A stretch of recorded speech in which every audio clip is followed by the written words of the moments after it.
All right, welcome back to another episode. Tonight I'm joined by my good friend Matt T from the Great Deception podcast. Make sure you go and find him on iTunes, give him a 5-star rating. This guy has done a lot of incredible work on Tartaria and many other subjects. Tonight we're going to tackle some Disney and how the dark side of Disney needs to be expressed and brought to light so people don't sit here and look at these commercials celebrating the 50th anniversary of Disney as this happy-go-lucky, oh, it's a fun family oriented place. No, at the end of the day, your mind's going to be changed and it might trigger you, as Matt was telling me earlier. And if it does trigger you, I apologize, but it's going to trigger you because it scares you and it's going to challenge your belief system. So having said that, I'm going to give Matt T the microphone, let him introduce himself and let him tell you where you can find his podcast. And like I said, make sure you give him a 5-star rating and review because it's well worth it. And the man puts out a lot of great content. So I give you Matt T. Well, that's a hell of an intro. Thank you, buddy. I appreciate that. And You're thanks for welcome. having me, man. You're welcome. Thank This you. has been a long time in the making. I've been waiting to get on here. And this is a one of those subjects that kind of got me into podcasting. I wasn't sure about it. And then I started doing this little presentation on Disney to people and the dark side of Disney. And what I tell everyone is, hey, listen, you have to go into this with an open mind because how this all started was it started on Twitter, and I saw a meme about kind of Disney just being a bad guy overall, with his ties to NASA, and he was supposedly a racist, misogynist, all this stuff. And I'm like, this can't be true. So I went in and started doing a deep dive on Walt Disney himself. And as I started uncovering stuff, I'm like, holy shit. I'm like, one thing after another. Right. He's checking all the boxes of people you shouldn't be associating with as the main presenter of children's entertainment worldwide. And you kind of went Um, into it to debunk that tweet. Am I correct? yeah, I went in to prove that it was all bullshit. Right. I wanted it to say, this is nonsense, man. These people are just making this up. It's a stretch. Disney wasn't tied with Werner von Braun, one of the top Nazi scientists. I'm like, there's no way. This is ridiculous. I'm like, and there's no way Disney was tied to the CIA. Like, this is just like a story. This is these crazy conspiracy guys, doing one of those boards, right? Right. Where they're making all these crazy random connections. And then so I started going into it, and I'm like, okay, I'm gonna prove this wrong. And it just blew my mind. And growing up, at myself, I was big into Disney. Like I used to, that was in the peak heyday of it when they were coming out with movies every year and Mm-hmm. soundtracks and stuff like that. I had a younger sister who was into it. So when I babysitter, boom, that's what we were doing, man. Yep. We're gonna watch Disney movies. And you pick up on subtle things along the way, and there were whispers when these movies came out about certain things that were put in there, like Easter eggs and things like that, and you just kind of poo-pooed them. You're like, it's just those crazy animators, Right. they're just having a laugh at your expense. And then you start digging into it and you see it over and over again. So I with think the that, what I'll do is I want to give you a little background on Walt Disney himself, and then run that into the Disney World, Disneyland, Disney entertainment behemoth that it's become today. okay. And it's kind of a step by step. You see a progression within Disney. And it almost kind of makes you wonder, like, is he one of those characters that was meant to be Walt Disney? Right. He was placed there from a young age and planted to be something. Right. Now, I'm not saying that. I'm just saying when you start thinking outside the box and really analyzing this, you could come to some crazy conclusions about Mr. Disney himself. So the first thing that I found really interesting is me, I'm into the World's Fair. My Mm-hmm. background is the Chicago World's Fair. Well, in fact, Disney's father worked at the Chicago World's Fair as a carpenter. Oh And wow. just the chance of that is so interesting. Because later in life, in the 1960s, Walt Disney was involved with the World Fair in New York City.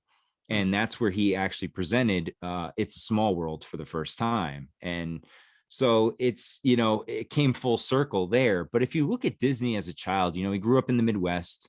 There's even rumors about him being adopted, along the way, and rumors about his childhood. But no, I mean, his parents are pretty well documented. He grew up in the Midwest, average family. Like I said, his dad was a carpenter. Um, and he was into drawing and stuff, but he was very patriotic also. So, Okay. that he was born in 1901. So his teenage years is right around when World War One is kicking off. Okay. So he tries to sneak into the army at 17, and they reject him because he's too young. Say you got to wait a year. We'll let you in. Or no, he was 16 trying to get in 1917. So he says, you know what? Okay, fine. So he goes over to the Red Cross, and he gets into the Red Cross and ends up getting stationed over in France. Now, what's interesting about that is the Red Cross itself. And as we dive a little bit more into Disney himself and talking with our good buddy New York Patriot, he's Hmm. like, well, Red Cross is tied in with the Knights Templar. Yeah. So you start thinking, and he's like, okay, he started in the Red Cross. Okay, very interesting. Nothing, too crazy there. And most Then he people gets don't out of the realize service. how corrupt the Red Cross is. That's the other side of it too, is Red Cross is one of the most, money laundering, Yeah. companies out there. I mean, that's the whole point of it. It's a fraud. It's a front. Um, but so in 1918, he joins the Red Cross.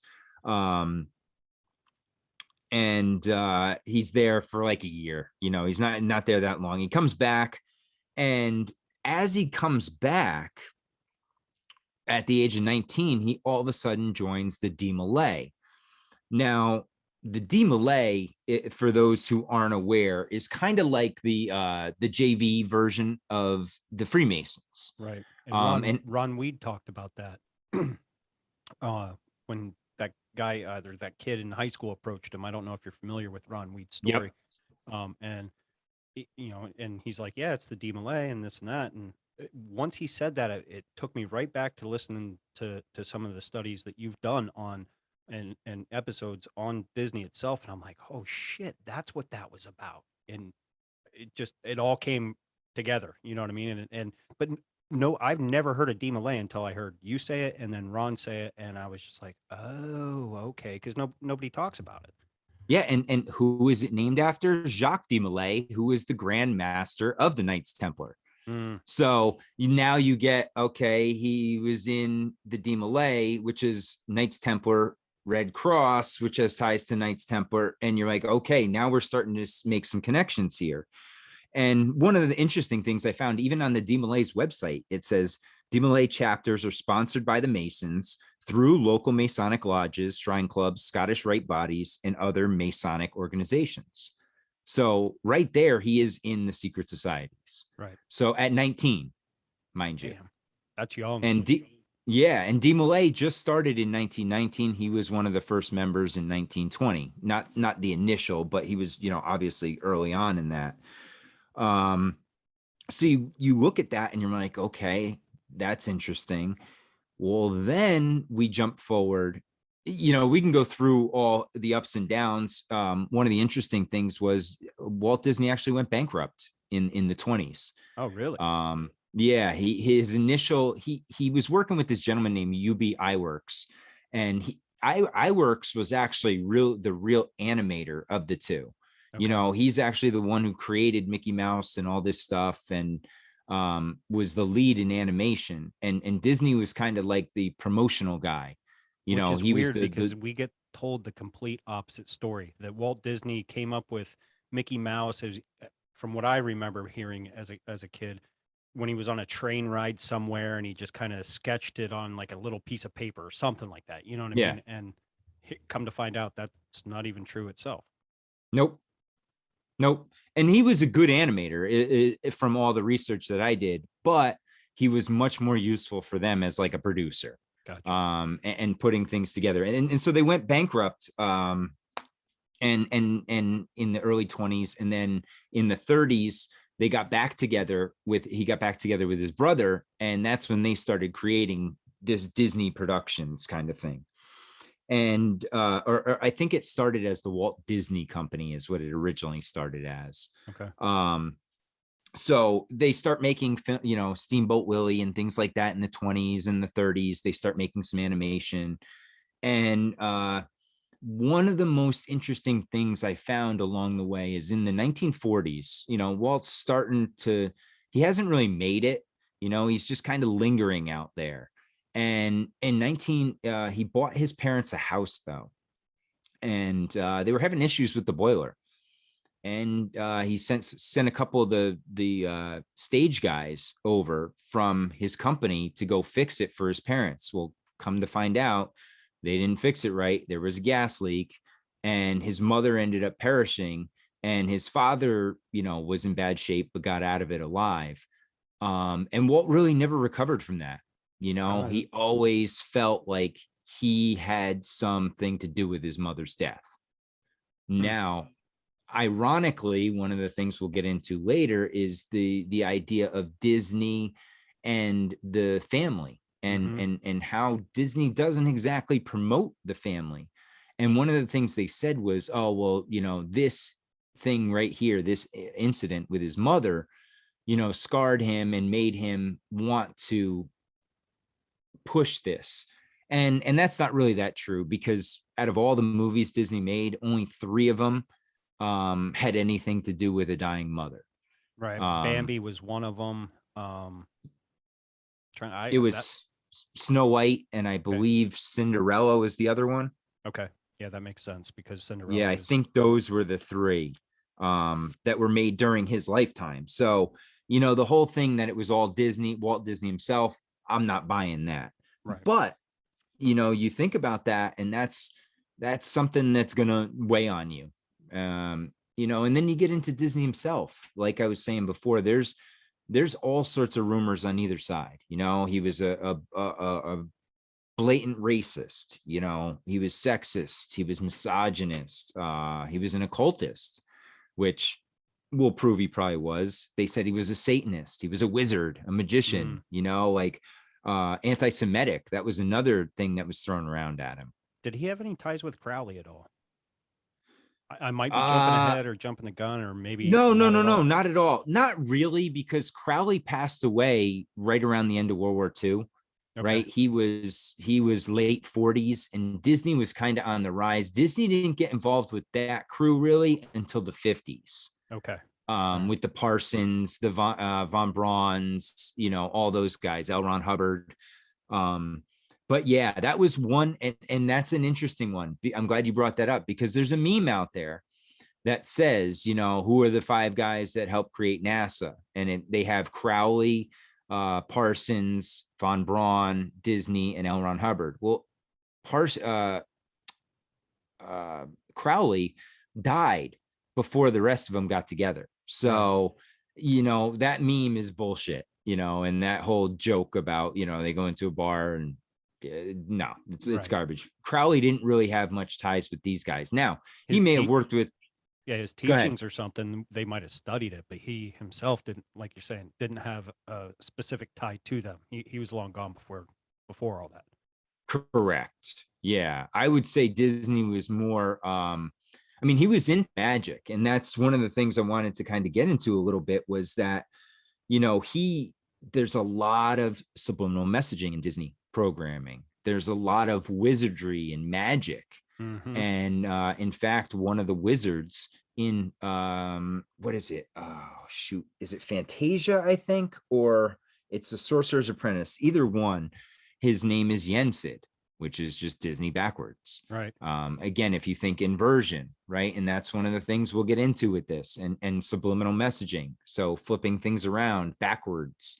And that's what you have to kind of look at, especially if you're dealing with occults, if you're dealing with secret societies. They're not going to come out and tell you what they're doing, but And actually, that's a perfect time. I will read you a quote from Albert Pike, because this is one of the things I want you to take into consideration when I'm telling you this stuff, because I'm not making this up. This is straight from the horse's mouth. This is from Albert Pike in Morals and Dogma in 1871. Masonry, like all the religions, all the mysteries, Hermeticism and alchemy, conceals its secrets from all except the adepts and sages or the elect, and uses false explanations and misinterpretations of its symbols to mislead those who deserve only to be misled, to conceal the truth, which it calls light, from them, and to draw them away from it. Truth is not for those who are unworthy or unable to receive it or would pervert it. Wow. Right? So right there, what Pike is telling you is that it's not meant for you. It's meant for you to see it one way, whereas we are going to see it the other way. And you're going to think it's one thing, but it is something totally different. Right. Kind of like, And that's the intention.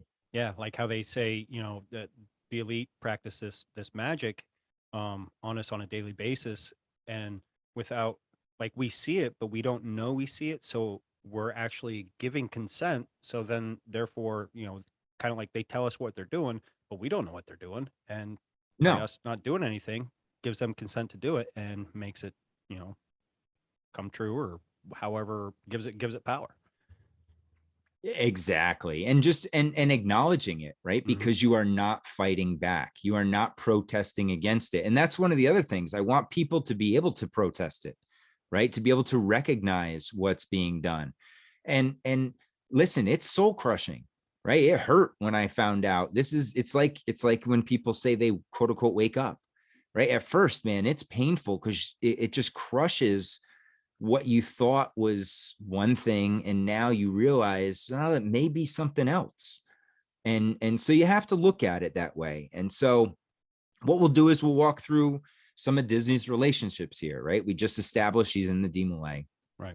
Now his ties with FBI and J. Edgar Hoover. Okay, so you get into that, and that's an interesting one, because in the 30s, for some reason, the FBI took Disney's fingerprints at a DeMolay convention in Missouri. And it's in their records, in the mid 1930s, they took his fingerprints. And it's like, why would they need Walt Disney's fingerprints if he's just like, some Joe Schmo that doesn't really have anything to do with it? Or So didn't even commit a crime. no. And it's like, okay, yeah, why as Disney would you submit it? So, what's interesting is in the 40s, late 1940s, which is, if you think about it, just post World War II, you're looking at the Red Scare, we're having all these communist threats and what's going on. Well, they're having the House Un-American Activities Committee in Washington, and they call Walt Disney to testify. So he goes up there and he testifies that all of these different people are communists, but he's not. And so he starts off with all of his striking workers are communists and gives that to him. So he's throwing all his workers under the bus. Then he calls out, oh yeah. And then he goes on to call out the League of Women Voters. And he's like, yep, they're all communists too. And he starts just calling out all these people in Hollywood and stuff about being potentially communists. So he's on kind of the FBI's good list after that, because they know, okay, this guy will play ball with us. So fast forward a little bit, you get into the 1950s. And in 1955, Walt Disney opens up Disneyland in Anaheim, California. Mm-hmm. And this is like a brand new state-of-the-art multi-million-dollar amusement park. And what does Disney do? And this is from the FBI files itself. It says, Mr. Disney has volunteered representatives of this office, the FBI, complete access to the facilities of Disneyland for use in connection with official matters and for recreational purposes. So basically, he just gave the FBI a free pass to do whatever they want in Disneyland. That's weird. And to take it back to the fingerprint thing, you only get fingerprinted if you've been suspected of a crime, you're getting a background check done, or you're working for the government. Because when I joined the military, first thing they do is they fingerprint you. You know, anytime I got a background check to get clearances either to a work, you know, with minors or, you know, what have you, you got fingerprinted. I've never committed a crime, so I never got fingerprinted for that. You know what I mean? Yep. Yeah, it's just weird. Yeah, You know, it's very. one of those things that you look at it and you're like, okay, yeah, why would you, even as him, why would you give your fingerprints to the feds Right. for no reason? There's got to be something behind it. Yeah, and so it's wild when you think about that okay, now we're talking 1950s, okay, mid 50s, he's working with the FBI. Well, what's also going on in the mid 50s? You're looking at Operation Paperclip, Yeah. where the United States is bringing over large numbers of Nazi scientists and other members of the party to and integrating them into our basically science community is the main thing. But so you look at it, you're like, okay, so he's in bed with the FBI. Well, what about the CIA? And this is where I was like, okay, there are no coincidences here. So we all know he opens Disneyland in 1955. Well, in 1965, he comes up with this idea for Epcot, which stands for the Experimental Prototype Community of Tomorrow. So he's looking in the future now. You know, up until And right now, I never knew what Epcot stood for. yep, I just thought, okay, Epcot Center, because I remember like being in middle school. We didn't go to Disney, but my parents wanted to go on a vacation, but they had to pull me out of school. And in order to miss school, they said, well, just say you're going to Epcot Center. That's a learning experience. yep. And but we never went. And but that's what it was always kind of associated with. And now that you say that, that makes perfectly fucking good sense. Yeah, the future city, Yeah. right? And when you start looking into it, well, he's probably working with the Nazis at this point in the mid 60s. And you'll start seeing some ideas where they start merging together. And this is one of them, is this city of tomorrow. They want to present the future to you and what it's going to look like.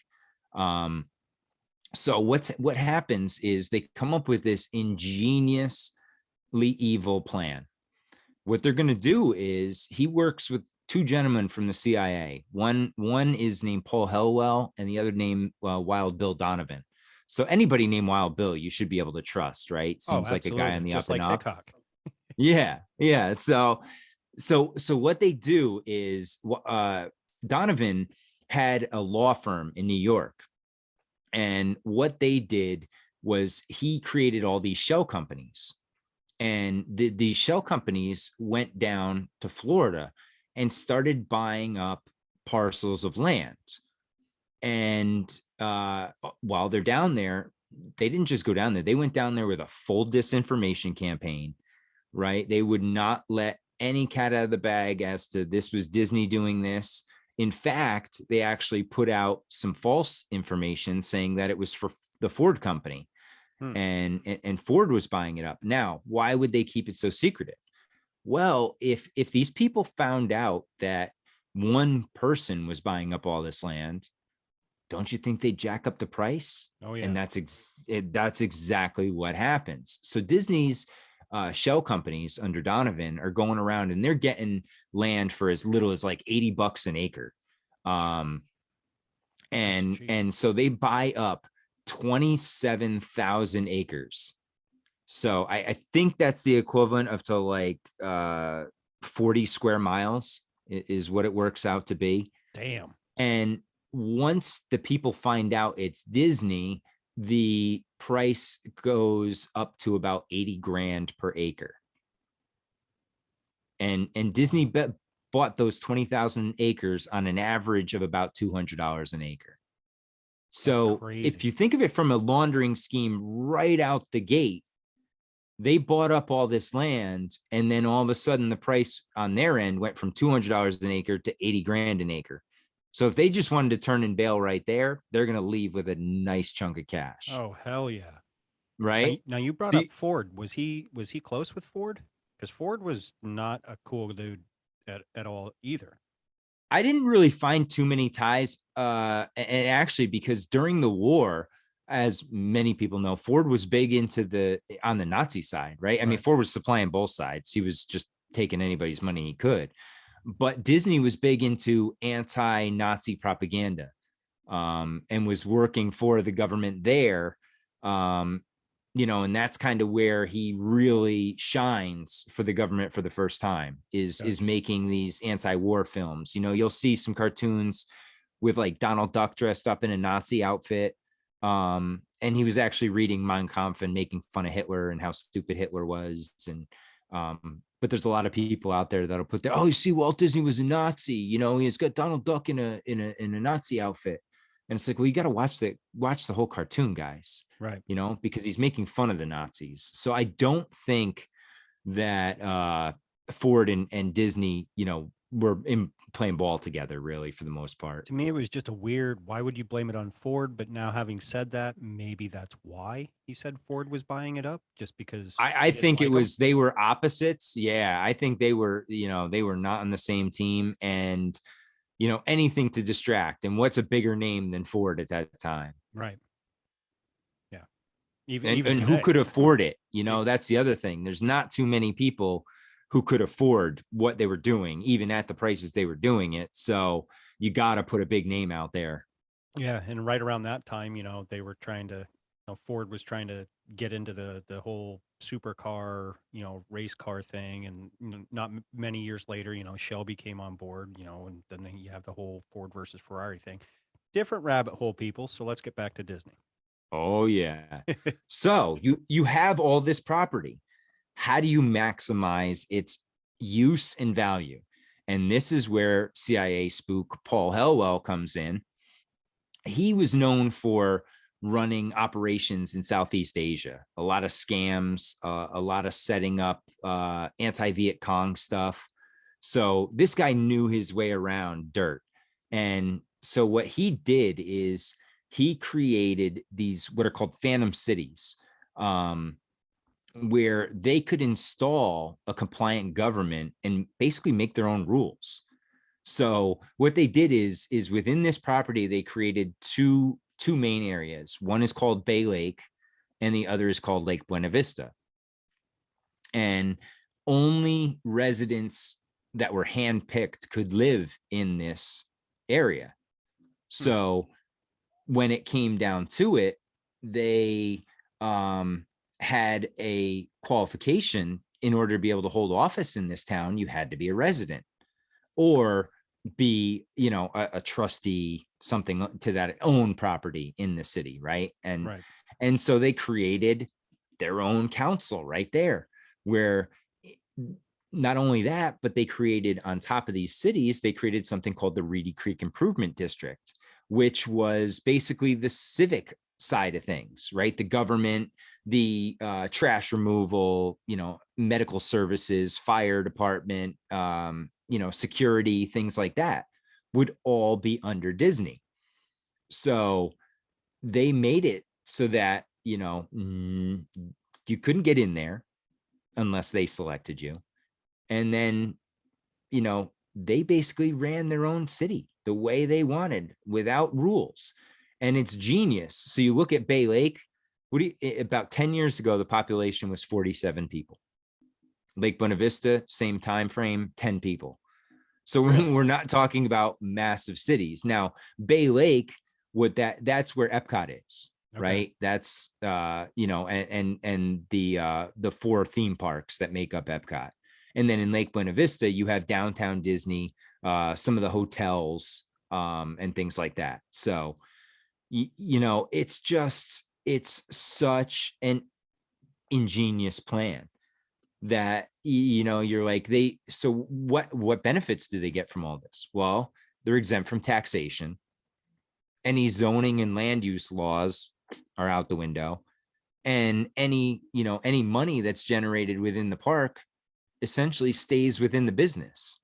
So it is, they basically created these fake governments where they can control all the land and everything that goes on with the park itself. So when COVID hit, one of the things that was said was that the state of Florida couldn't shut down Disney. Disney had to do it themselves. And Disney actually was one of the first places to shut down during all that. But, if you look at that right there and see how, Hellwell and Donovan are directly involved in acquiring all this land. Now, think about it though. Is the CIA just going to do this nice good deed for you and then not expect something in return? Oh, hell no. Right? That's not how the government works.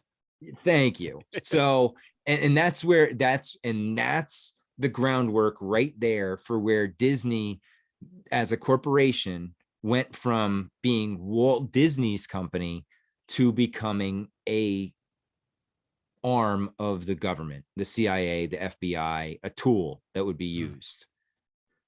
That's And crazy. and so yeah, it's just, you look at it and then you look, okay, well, who's in the CIA at this time? Well, you're looking at Alan Dulles, right? He's the master disaster at the time, who's got his hands all over MK Ultra, which is their mind control program, which ran for a good 25 years, and then all of a sudden it stopped. And they I'm sure they stopped it, didn't keep going. No. Yeah. And then they also ran in the 50s Operation Mockingbird, which was designed by Dulles. Okay. And this was, Disney was involved in this, right? Because Disney's owned by your owns ABC.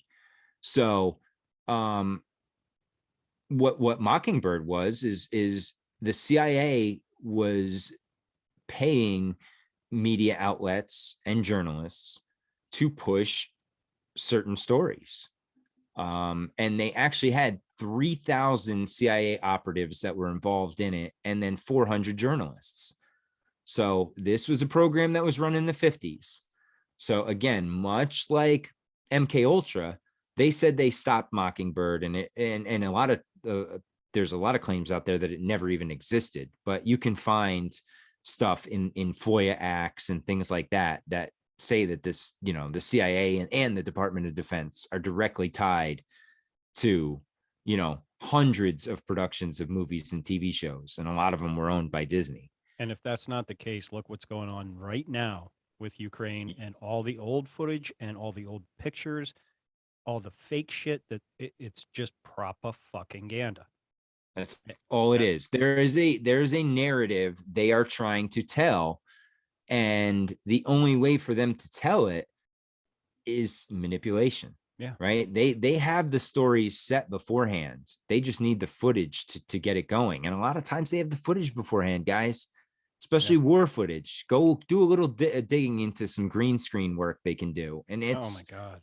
Oh, it's just scary. You don't know what's real anymore. No, because you see, the president of the Ukraine, he's out on the battlefield. No, that was him checking his borders like a year or two ago. And these fake guns they're holding, and then, but I think what is going on with that is when Rona first hit, you saw a lot of the same shit. They were taking clips from movies, they were taking other clips and crisis actors from different things and trying to tell you this is what's going on. So everybody saw that and then realized they got fucking duped, and now that's why I think a lot of us, because a couple weeks ago I was like, dude, you see these reporters that are supposedly over there, dude, it looks fake as fuck. Like, oh yeah, fake. I never posted seen rockets fly that slow. No, I posted a video today, Ghost, of quote unquote hospital with babies. Yeah, I saw in that. In a basement, and they're all dolls. Not one of them's moving. Not, you can see the shine on the doll's head as they get close to one of them. I mean, it's like you have to realize you are watching a movie on the news. And most of this shit is made in, like the Chili Peppers said, made in a Hollywood basement. Yeah. And that's where, and this is a perfect lead in to Disney's ties with NASA, because not only was he tied with the FBI and the CIA, he was tied with NASA and their lead Nazi scientist, Dr. Werner von Braun. And they actually, and this ties to today too, Ghost, they created a term called science factual. Think about that and how that is relevant to today, right? They're Trust the telling you, science. that's it, science factual, that's it. And what they were going to, how were they going to get this message out? Von Braun said, guess what, guys? This is the age of television. And so they were going to use television to put out their spells and get this stuff out. And who better to work with than Walt Disney? Because he had all the money, he had the backing of the CIA, and now you had them working hand in hand. And you're like, oh, well, that's ridiculous. They didn't do that. Well, yeah, they made 3 TV shows between Disney and NASA. One was, or Disney and Von Braun. One was called Man in Space, which was aired in 1955, and 42 million people watched it. Now think about that. This is a time there's no DVR. You know, if you don't see it live, you're not seeing it again.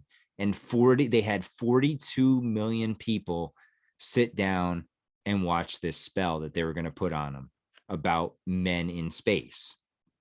Well, and that ties into, I don't mean to interrupt, but look at no, go ahead. And how many graphic designers they have hired from Disney today. Yep. And, you know, it brings up the whole flat earth, round earth thing, but everything that you get from round earth and what have you comes from NASA. All this information that we're spinning through space at this and that, and all this information comes from NASA. And, you know, you're saying it started in the 50s. Yep. Yeah, he did 3 of them. And then he did, the next one was called Man in the Moon. Shocker. What have they been pushing ever since then? And then the next one is called Mars and Beyond. Wow. And look, you know, and this is from the 50s. Yeah, Ghost. So you have to understand, guys, this is a playbook that they have been working on for 70 years. It's nothing new. They're pushing the same shit they were pushing 70 years ago between space, the moon, and Mars. Yeah. And you want a little brain tickler. Supposedly Von Braun wrote a book in 1953 called The Mars Project. You know what the main character in that book's name was? Let me guess. Elon. Bingo. No Elon. shit. Yep. Damn. Yep. So, guy, I mean, if that doesn't tell you that some of this shit might be scripted, I don't know what does. Right. But because who's leading us to Mars right now? It's Elon. Yeah. You know, I mean. But then you see some of the footage of these supposed rovers, and there's like a spider or a cockroach or a bug on it. And it's like, how is that surviving in quote unquote space and quote unquote Mars? Like, yeah, out of here. Like, come on. People eat it up. They love it. They're like, give me more of this fake footage. I want to see, you know.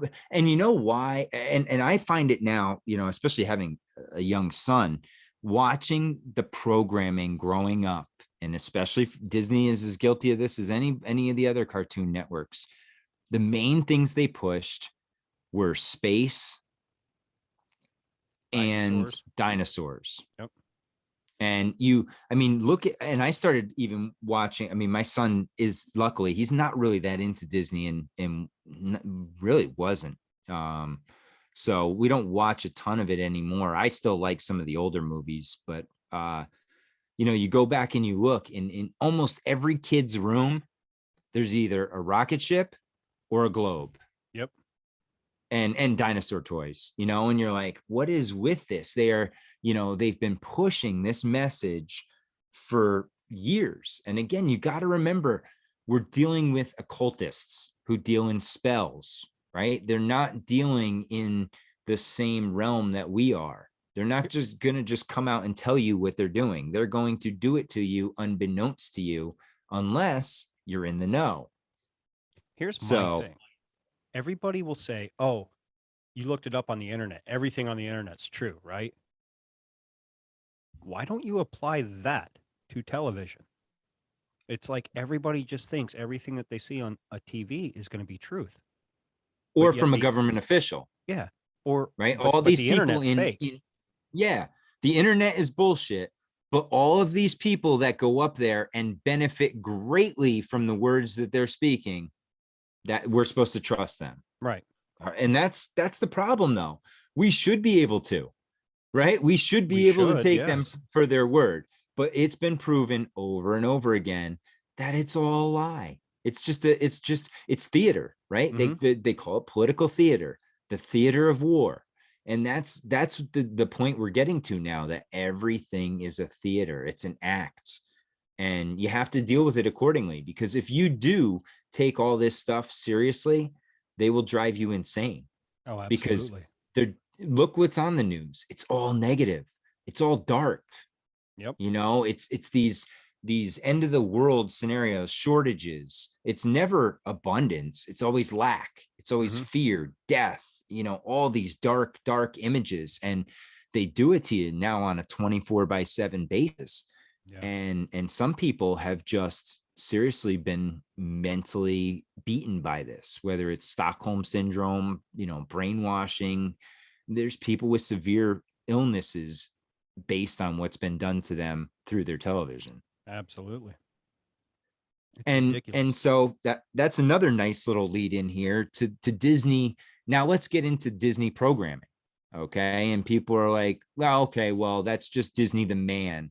Well, that's an interesting thing too, because if you think about Walt Disney as a character, right? The image we were presented of Walt Disney was this pure Uncle Walt guy, the guy everybody wanted to have over. He'd have you sit on his lap and tell you a cool story, right? Well, you hear some of this other stuff about him possibly being racist and and then you're like, okay, well, that is a dichotomy in itself, right? That's the inversion, because they're showing you this white image of him, and then behind the scenes, he's kind of this darker, blacker, grayer image. And you're like, okay, well, what about Disney programming?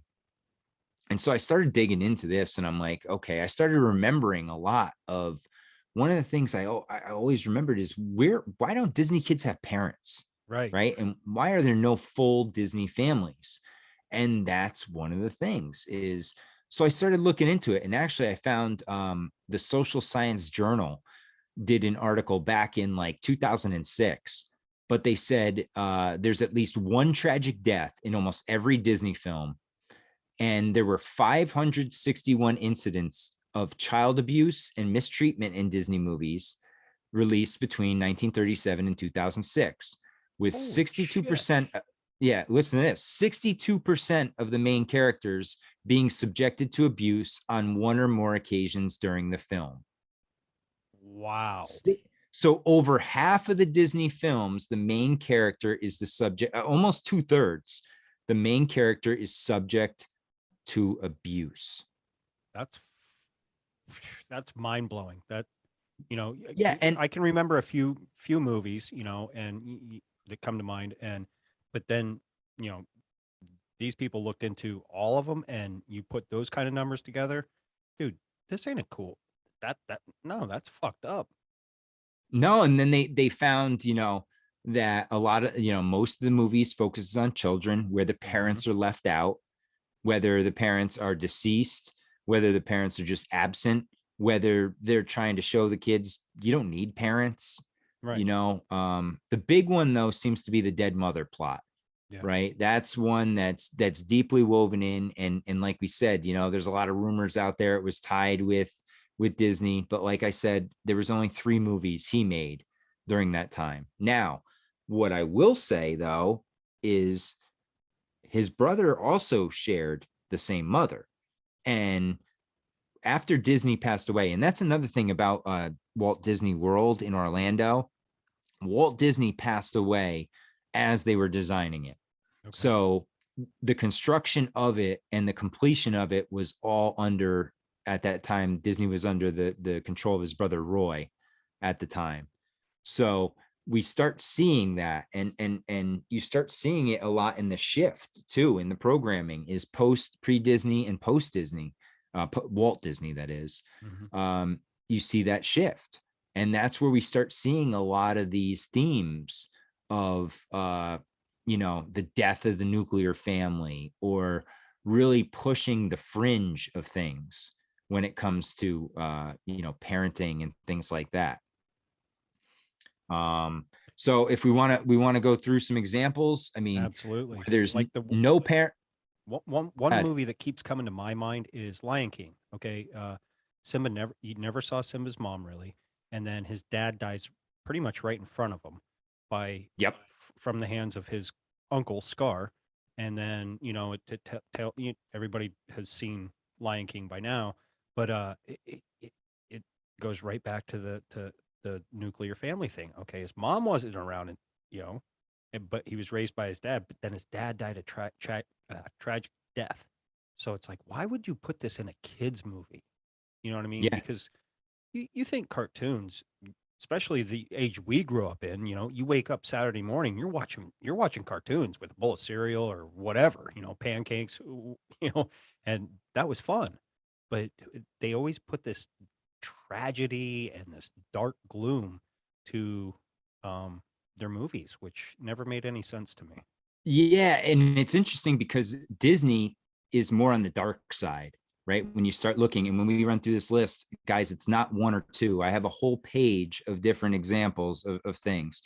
But you look at the same time, you look at things like Looney Tunes, Hmm. right? And they were out there kind of goofing, and they were kind of trying to expose some of the falsehoods that were being presented. Like there's some flat earth episodes of um Looney Tunes where they get in an argument with Christopher Columbus where the earth is round or flat. And, there's a couple others I can't remember offhand, but I remember watching because my son got into Looney Tunes last year. And I'm watching this and I'm like, oh my God, they're telling you right here. It's right there. They're telling you in the cartoon that, they're exposing some of the lies. Right. And I don't know. I mean, it seems like that was what Disney was programmed to do. Now, if we think about that time also, and I mentioned Alan Dulles for a reason, I mentioned the mind control program for a reason, because it seems like the Disney empire was integrated into this and is still impacted by it to this day.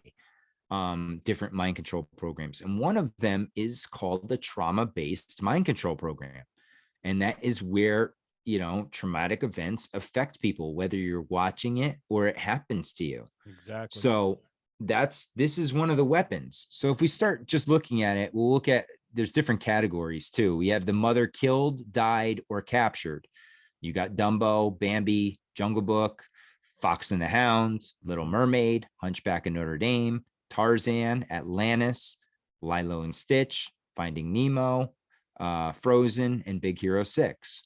Damn. So then we go to, there's another little one that's kind of fun to think about, the Wicked Stepmother, right? You have Snow White, you have Cinderella, you have Enchanted, where there's these just nasty women who are a mother. They don't even deserve to have kids. Right. That's how evil these people are. But that's how they're going to project the motherly figure to be, this wicked stepmother. And then we get into films where there's no parents or the parents are just absent. And that's like Pinocchio, Peter Pan, Sword in the Stone, The Rescuers, Great Mouse Detective, Oliver and Company, Little Mermaid, Beauty and the Beast, Aladdin, Pocahontas, Emperor's New Groove, Lilo and Stitch again, Finding Nemo, Brother Bear, Pirates of the Caribbean, Ratatouille, Pucca, Phineas and Ferb, Tron, the Tron Legacy movie. You have Wreck-It Ralph, and then Big Hero 6 again. And it's like, and these are just some of them. I mean, I could keep going. I'm not going to read the whole thing. And then you can get into like where, they're just with their biological mother. There's no father. Then you get into, adopted kids. There's a bunch of things with like legal guardians too. So you have that whole gamut. And one of the things we know about in the 1800s, or some of you may not be aware of, is there was a big thing called orphan trains, where they were just moving kids all around the world and planting them in these cities, and they'd end up in orphanages or end up with people on farms and end up working in mines and things like that. So it was disheartening to see that there were this many examples of Disney and the just, brutal association with the family. Yeah. Like you think of Disney and you think of family, right? That's the whole, it's that family experience, it's that love. Well, when you get into it, there's none of it there, No. And that's you what I know? kind of brought up in the beginning. You know, they're celebrating their 50th or whatever.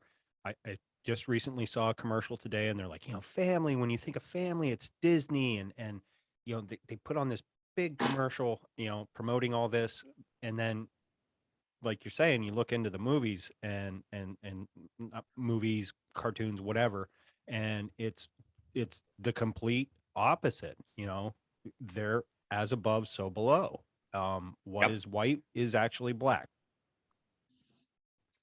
Well, and you can get into a lot of that too. And one of the things I wanted to touch on was, the occult side of Disney. And, you think about it, and I don't know if many people are aware, but back in 1967, after Disney had passed.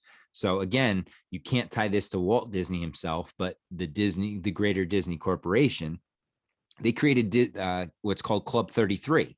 Mm-hmm. And for anyone who's aware, 33 is a very big number in the Masonic tradition. So they opened up this club. So you're like, oh, okay, whatever. It's just Club 33. Well, it's located on 33 Royal Street, in which is also on the 33rd parallel. So you start looking at it and you're like, oh, there we go. You start seeing the numbers. Well, what is this club? It's an elite invitation only club founded by, it was Disney's idea. It was orchestrated by his heirs. And it's only made up of about 500 members. Hmm. So if you think about that, Did they have a member list released, or is it that secret? oh, it's secret. Yeah, there's no way you'd find out who the list is. Gotcha. And it's not transferable. So you're only a member at a certain club, right? Um, and so certain clubs have waiting lists. There was one that I was reading about, I think the main one in Disney World. The waiting list is like 16 years Damn. to get, and then so you're looking at it, you're like, okay, well, why? Like, what is the big deal? And you're like, well, the initial membership fee that I found online was $33,000. And then on top of it, you have to pay 15,000 annual dues. So this is not for you or I, Ghost. We are No. not, unfortunately, in that income bracket that would allow us to just spend, uh, 15 grand a year to go to Disney. No. I have better things to spend 15 grand a year on. Yes. So you start looking at the club and you're like, okay, well, you're making all these claims of Mason. Well, you go inside and it has the black and white checkered floor, which is a sign of the Masons. It represents duality. And then you look at all the curtains and all the draperies and the silverware and everything. It's blue and gold, which are the Oh, colors of the Masons. So, I mean, how many times can we say that, this it is what it is. And then you go into the club and there are two pillars inside, which shocker. is Joaquin and Boaz, straight from the Masons themselves. So it's, I don't And know. I that mean, what actually goes deeper than the Masons, if I'm not mistaken. You know, just in my conversations with New York Patriot and Lux and the work that they do on the occult side of things. But you, because everybody goes right towards the Masons, but in my mind, I think the Masons they're not the head of they're not the head of the serpent. You know what I mean? But they are an active arm, and a big active arm, because they're found worldwide. They're found in almost every town in America. You know what I mean? And I don't know. It's just it's crazy how they can be so much in the public yet so secretive at the same time. Yep. And even, I mean, then that's what's interesting about it, because you think about some of the people, like our buddies that were in societies. They weren't the high ups that were up there making the calls, but there are those levels of people in there, and you just don't get there as a regular Joe Schmo. You No. have to earn your way up there. So, I mean, looking at this, it's like, what do you get for it? Well, you get, a premier passport, which is, just basically saying you're a VIP. And then, you get 365-day access to the park. You can come in anytime. There's no blockout dates. You get like unlimited photo pass downloads, free parking, and, just discounts on stuff. It's not really like you get this, what would seem worth the cost of it. Right. So it definitely seems like it's one of those prestige things, one of those, I'm a member of this club and you aren't. Now, I think if I was paying that kind of money, I in my humble little redneck mind, if if I'm going there and I'm paying this money, I shouldn't have to pay for meals. I shouldn't have to pay for rides. I should be able to go to the front of the line. I shouldn't have, pay for parking, hotel lodging. I shouldn't have to drop a dime. For 15 G's a year, yeah, Yeah. you would think it should be all inclusive at that point. Mm-hmm. But no, I mean, so you just keep seeing these things and you look and you're like, I just can't, you know, look the other way. And Right. then you start getting into, I mean, if you want to get into, I'm not going to pull up the images, but there's all sorts of images. You can go out there and look them up where, there's a famous one of Donald Duck on like a doctor's table and he's sitting there waiting and the eye chart behind him says, ask about the Illuminati. Yeah. There's another one from, I forgot what the show is. It's a kid's show with actual people in it. Yeah. People actors. And it says Illuminati on the chalkboard behind them in class. And, I mean, there's, like we said before, at times, yeah, it could be them just having a goof, but when it's habitual and it repeats across platforms and, there's more to it. Mm-hmm. I mean, there's pictures in Disney movies of erections. Oh yeah. There's pictures in Disney movies of all sorts of just perverted stuff. There's naked women in the backgrounds. There's scantily clad children, with adults. In Who Framed Roger Rabbit, like they say, for a good time, call Alice in Wonderland or something like that. I mean, it's just, yeah, you can laugh about it to an extent, but I just find it as now it's just they're not even trying to hide it. It's Right. just blatant symbolism, and they are using the purity of people against them to be Especially kids. victims. And that's what I was getting at. The children, right? What is the main focus of Disney? It's kids. And if they can get to them at a young age, and you've seen it more so in the last couple years, with some of their programming on the social justice side. They have really been pushing the gay agenda lately. Mm-hmm. The trans community has been heavily pushed lately. The lack of the nuclear family has been pushed in a lot of their shows nowadays. So you're seeing agenda driven things in their programming. Now you're also seeing it, Ghost, at the park. And we were talking about this beforehand real quick. I was looking through and I found this article from 2021 where the headline is Disney goes woke with new anti-racist agenda for employees. So last year they were teaching or pushing critical race theory on their employees in a plan called Reimagine Tomorrow. Oh Right. my So here we gosh. go again. They're rewriting the narrative of the future. And they were urging workers to recognize their white privilege in a battery of training modules on topics such as systematic racism and white fragility. I Wow. mean, Didn't Coca-Cola do something similar? oh yeah. Yep. Yeah. Coke did that too. I was Yep. like, what And the fuck? it it just blows your mind. Because I mean, look at the majority of your client base. Mm-hmm. Right? I mean, it's worldwide, but the majority of your client base is not racists, No. right? I don't know too many racists that are going to Disney World. I don't know too many racists, period. You know what I Well, mean? I'm with you. I don't. I I know mean, people who make jokes and say off the cuff things, but that's not racism. no, no.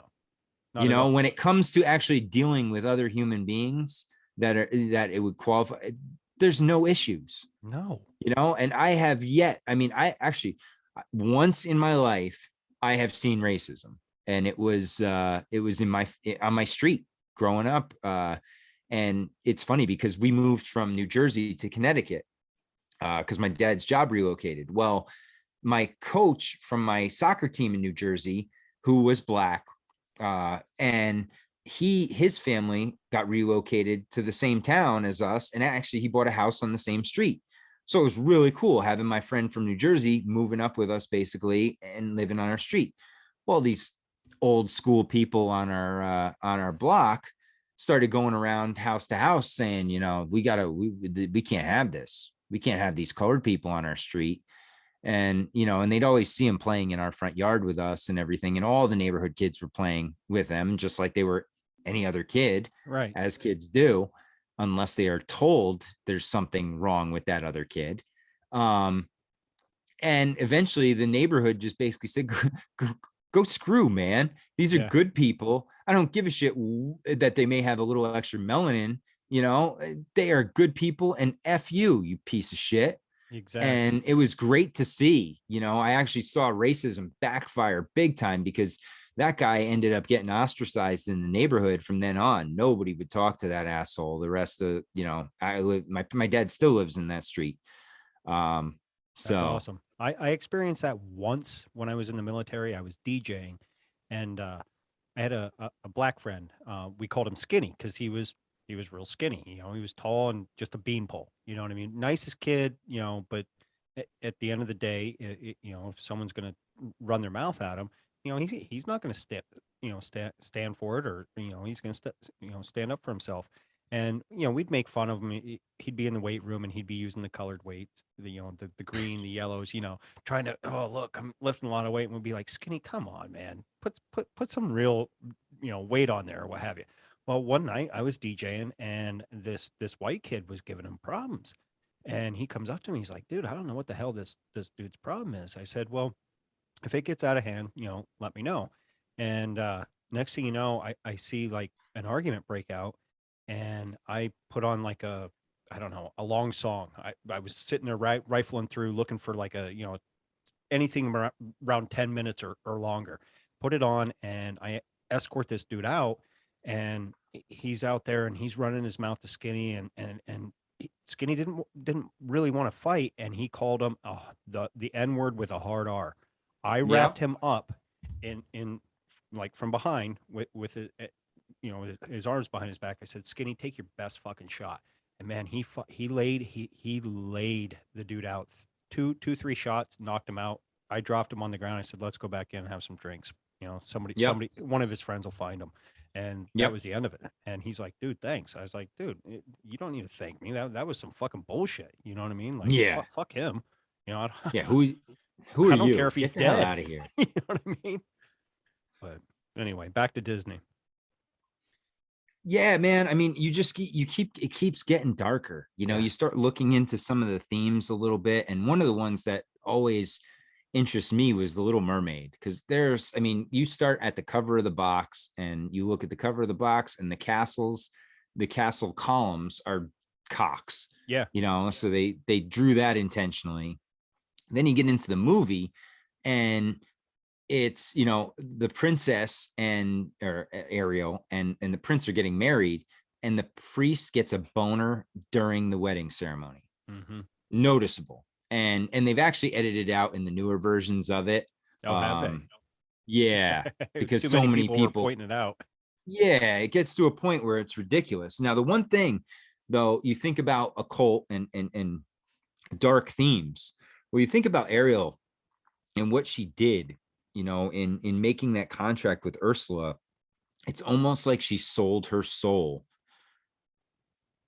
to so that she could marry a prince, and that idea of giving up yourself, making that ultimate sacrifice in order to get what you want. And that's all you have to do. All you have to do is make that one sacrifice, and we can give you anything you want. That's a common thing amongst a lot of things. You Yeah. look at Hollywood, you look at You look at the music industry, you know, you sell yourself, and then next thing you know, someone close to you is sacrificed or killed. Yep. Yeah. Relative, friend. Yeah. It always happens. And NY Patriot even brought up, when I was talking with him about that, he goes, that's the Scarlet Horror. He Yeah. goes, that's the voiceless. She has no voice. She has no say. And I'm like, wow. And they've done it before, I mean, even in the Pocahontas story, like Pocahontas was supposed to, she converted to Christianity supposedly in the real story. But then when she went to the temple, she went to consult with like the pagan nature gods and goddesses. So like there's a lot of paganism in there now. Am I saying paganism's wrong? No, I think there's a lot to paganism. Oh, absolutely. But I'm on the same page with you. yeah, but you start looking into these, all, pushing this stuff on children. It's like, well, okay. I mean, it's one thing to show them different cultures, but to push, the whole religion thing on them and all that, it is totally different. But then you get into things like Fantasia, which is just pure magic, right? And there's all sorts of demons in there and myths in there, and you can take it either way, right? Much like magic itself, it's the intention that you put in, right, into it. So if you're watching this and you're understanding what's going on, like we talked about before, you can almost counter it. But if you're sitting there and absorbing this and just taking it in and in and in, it can overwhelm you at a point. And that's where you get to with, like, I mean, you look at all the characters in Fantasia. You have, the half goat, half human creature, which is Pan, Yeah. basically. And then you have Peter Pan. And then you have Peter Pan, which is about a bunch of kids who have no parents, right? Running around on a pirate ship. And that ties into another one. What's one of Disney's big blockbuster things prior to Star Wars? It was Pirates of the Caribbean. And they basically, took this idea of these thieves and murderers and turned them into like your mom and pop, hero that you want to look up to. And who's the And main star? Well, in the live action movies is Johnny Depp, and yep, he's got some dark shit going on. he's as deep as they get, and you can, I mean, there's a lot of people that dig deep into the esoteric side of Disney, and you can go into it for days. I mean, you look into their movies and stuff, and it's just one of those where it's dark. So I try to just hit on it a little bit and then say, hey man, if you guys want to go dig some more, go dig some more, because we could go through all the different movies and all the different instances and people will never watch anything from Disney again. And that's not my intention here either. I No, want but that people to would make a understand. very good series to go down. You know, maybe lump 3 or 4 movies in, do a deep dive on them, and you know, bring it out. You know what I mean? Because I know. I mean, even if I'm not part of that, I would listen to that. You know what I Yeah. mean? Yeah, and I did that a little bit with the mind control side of things, where I started looking at some of the different, actually, with the real childhood actors and such, and how, some of these people claimed serious mind control programs were put on them in Disney, and that the whole, and you can go out there in mainstream media. There's a lot of articles out there talking about how, the mistreatment of Disney childhood actors. Oh my God! The Look at Lindsay Lohan. Oh, I mean, Miley That's Cyrus, Britney yeah. Spears, the list goes on and on. And it makes you wonder, right? Is it worth it? And that's what it really boils down to. You I think think about your Britney's child. realizing it was never worth it because you look Mhm. at there for a while and her Instagram. I mean, she was going nuts. You know, nuts in our mind, but you know, to you look at some of these other Instagram models or whatever. You know, she wasn't being that risque, but for Britney being able to actually express herself after getting away from her father and what have you, it was just like, oh, what the fuck? You know what I mean? And Well, then the voices she was using, and it's just weird. and that's all side effects of mind control. Yeah. Alter ego stuff. That's the splitting of self. She has multiple alternate personalities. you know, I mean, you even, it's funny because when you think about that, I mean, the first thing that came to my mind was the show Hannah Montana, Yeah. which had Miley Cyrus in it, where she was a split personality in the show itself. Within the show, she was Hannah Montana, and then, you know, she was just a regular kid.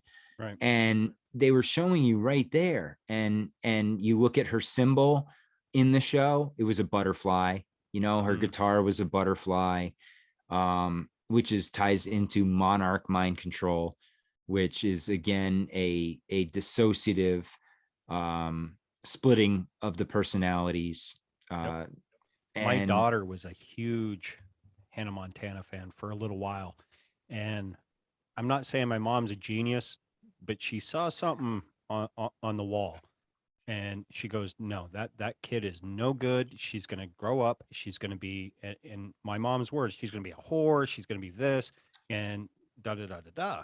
And you look after that show came out, and my daughter had the CDs, some of the TV series, dolls, whatever. And then all of a sudden she comes out and she's a train wreck. We all know what Miley Cyrus, became. And it was like, holy shit, my mom was kind of right. And at the time oh I yeah. argued with her. I was just like, no, it's a Disney kids show. I was young, I was in my late 20s at the time. And, but yeah, looking back at it now and, it's like I should have listened to my mom. Well, yeah, and it makes me wonder, right? After doing all this research and digging through all this stuff, it makes me wonder if Disney, the entire purpose of Disney is mind control, Oh, I think from it the is. actors to the population. If Disney was just created as a wing of propaganda and programming from the CIA under the guise of, we are going to be wholesome children's programming, right? Right. Yeah. And there, go What ahead. was it? There used to be a show on HBO. I don't know if it was affiliated with Disney. Um, was it Kids Incorporated? Yes. Was that part of Disney back then? Yeah. Yeah, And that was a Disney show. yeah, and I remember because I wasn't fortunate enough to have Disney, but like, some of my friends did, and they're like, "Oh, Kids Incorporated are coming on you." Yeah. And I remember going over and watching it one time, and just like in my mind, I was like, "This is dumb." Like they're just running around dancing, half Singing. hacking. Yeah, and I'm like, "Why are you all so addicted to that?" And I think it watched maybe like 2 episodes, and I was like, "Nah, I'm good. I'm gonna go play outside." You know what I mean? Like I'm gonna go build a fort or whatever. I'm gonna be a boy. Well, what's interesting is when I was growing up, Nickelodeon was bigger than Disney. Yeah. You know, we watched all the different Nickelodeon Can't do shows, and that then you on find out that television, all yep, that.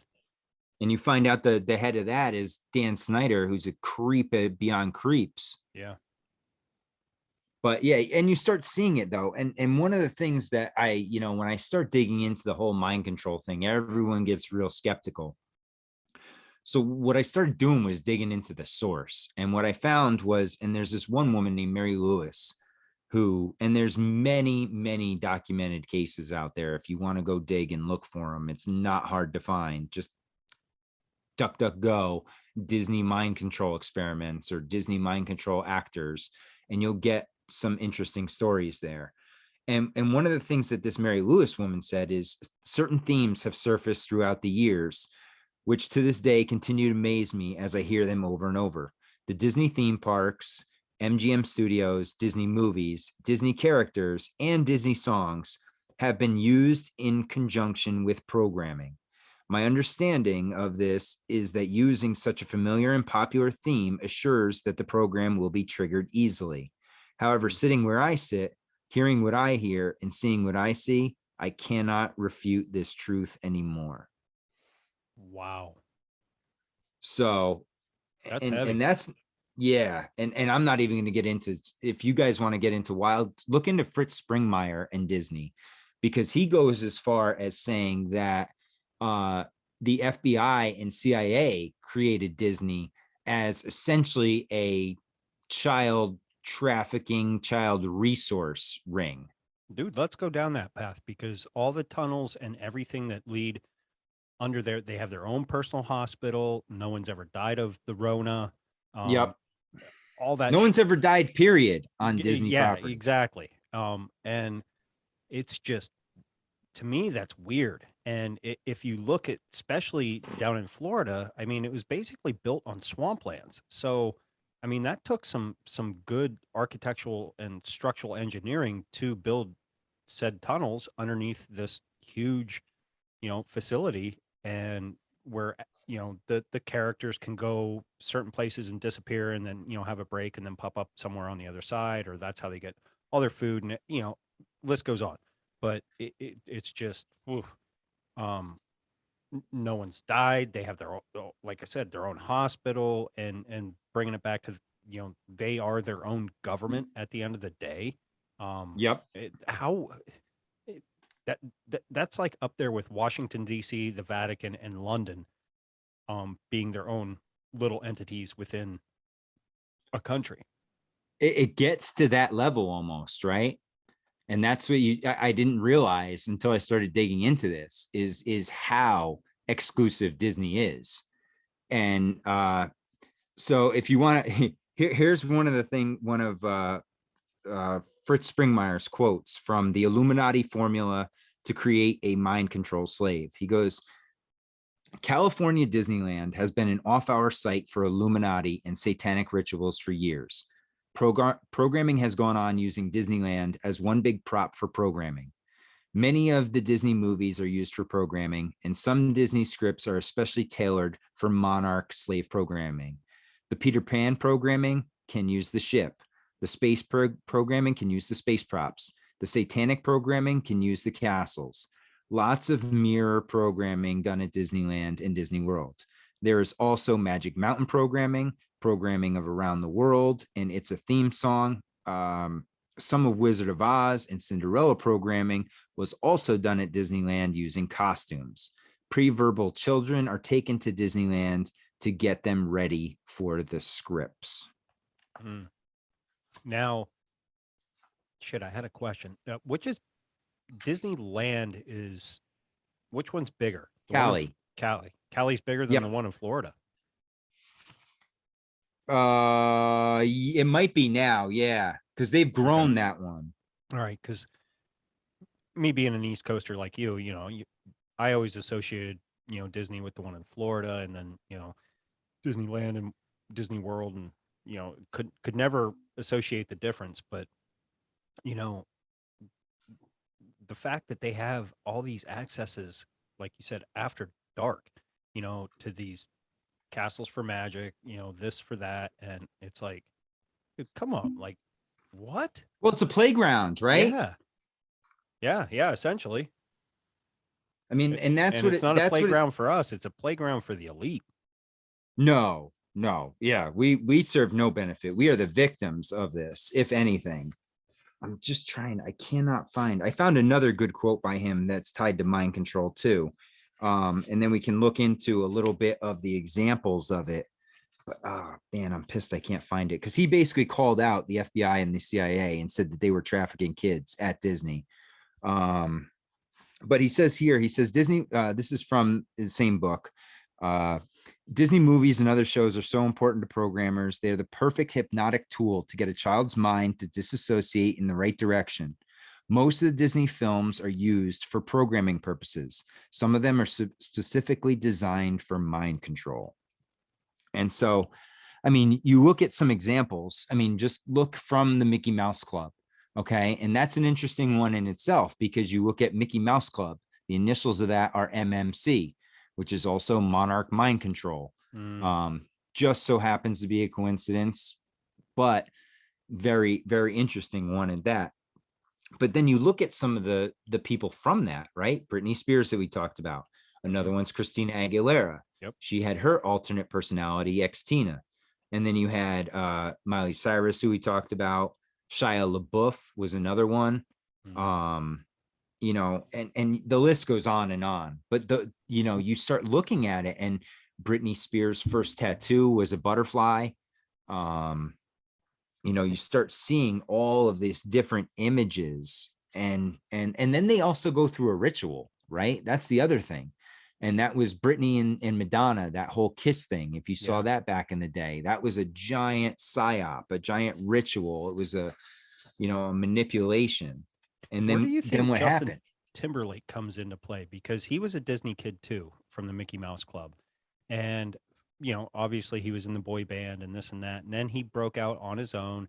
And then years later, he performs at the CMAs with Chris Stapleton. And in my mind, I like country. I'm not a huge country fan, but the two of them in that performance took pop country of today and gave him a big middle finger and said, "No, this is how country music should sound." And he's never really gone off his rocker. So, but at the end of the day, you hear whispers that he's not good either. Well, and that's the thing. It's what do we see, right? Right. We only see what they want us to see. Correct. And one of the interesting things about the Monarch program is they say that at or around the age of 30 is when most of the subjects just totally break down, and the programming doesn't seem to work as effectively after the age of 30, or they have to go through a full re-indoctrination almost, Hmm. and reprogramming. That's why you'll see a lot of these celebrities, they go to quote unquote rehab, and a lot of times that's just reprogramming. They Right. come out, and some of the signs are, you know um dying of hair. So like when you saw Yeah. Kanye go to rehab, when he came out of rehab, he had blonde hair. You'll see I a was lot of That's funny. I was just going to ask you, where does Kanye kind of fit into this? Because he's he came out, he made some good music, and then all of a sudden he's known as this fucking basket case. And then he seems kind of normal, and then they made him into an even more basket case because he was on the side of Trump, and he was saying some good things, and trying to explain, slavery today, and everybody took him out of context. And now he's obviously getting a divorce or whatever, and Pete Davidson is it that's another character in it, all yeah. in himself.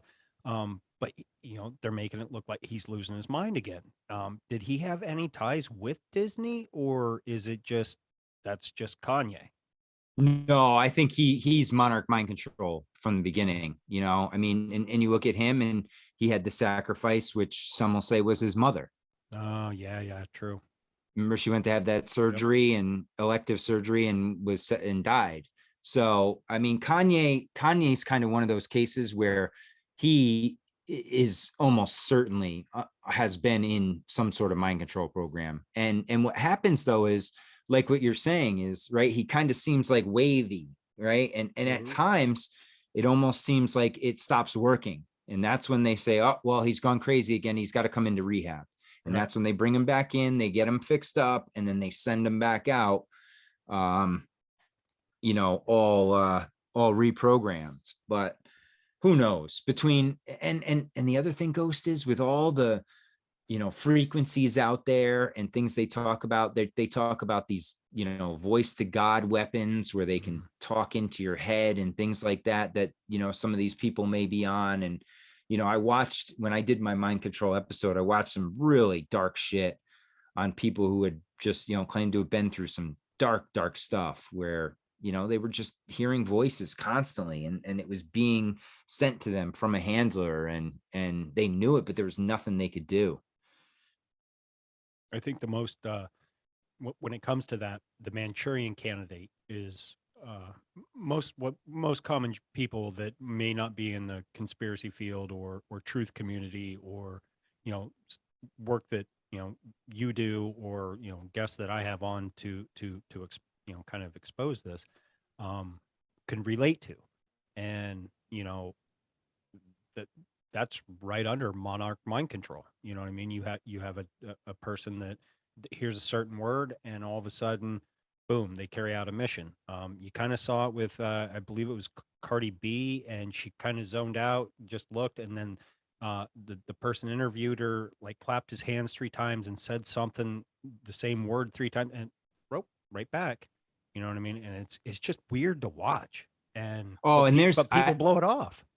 Yeah, no, I did. And again, in my episode, the mind control episode, I played clips of Miley Cyrus in an interview. I think it might have been with Ellen.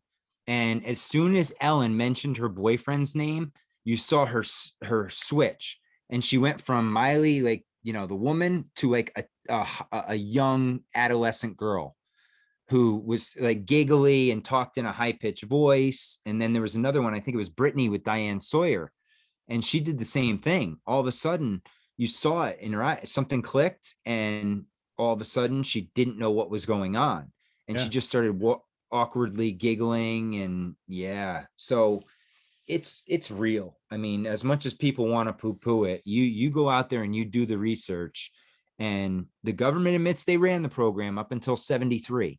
And if Right. you know anything about the government and any program that they run, if it's any sort of success, they will keep it going. They will Exactly. find a way. And mind control is one program that they have continued without a doubt. Now, what else do you have on child trafficking with Disney? Nothing. Nothing. Okay. Nothing. I did not, honestly, I did not go down. Oh, well, I didn't go down that rabbit hole of Disney itself. Now, what you do have is a big problem at the Disney with Disney employees. Okay. Okay. And the Disney Corporation. So here's an interesting one that people go check it out for yourself if you don't believe me. Disney Cruise Lines reportedly offered trips to Epstein's Little St. James Island. Oh Disney shit. Cruise Line, they sponsored snorkeling expeditions to the island. Now think about that. You're taking kids, you're going to send them over to Epstein Island for snorkeling. Doesn't Yeah. exactly sound like it's the safest of routes. No. So And another thing that's and interesting is, when you go into the cruise lines, um, people you don't you I don't know how to word this because there's reports of kids going missing, but it's not reported at the same time. If that makes sense, you yep. know what I mean? Oh no, and that's what I was just going to get to. Yeah, because between 2000 and 2014, nearly 200 passengers went missing from cruise ships. And so, it's maritime law out there. Right. So there's no protection for you or any compensation, if anything happens because of the cruise ship's negligence. That, that's so fucked up. Like Yeah. oh my god, like Well, and then you want to keep going that route. yeah. You get into some there's rumors of Disney head honchos having ties into Epstein Island, into the Lolita Express.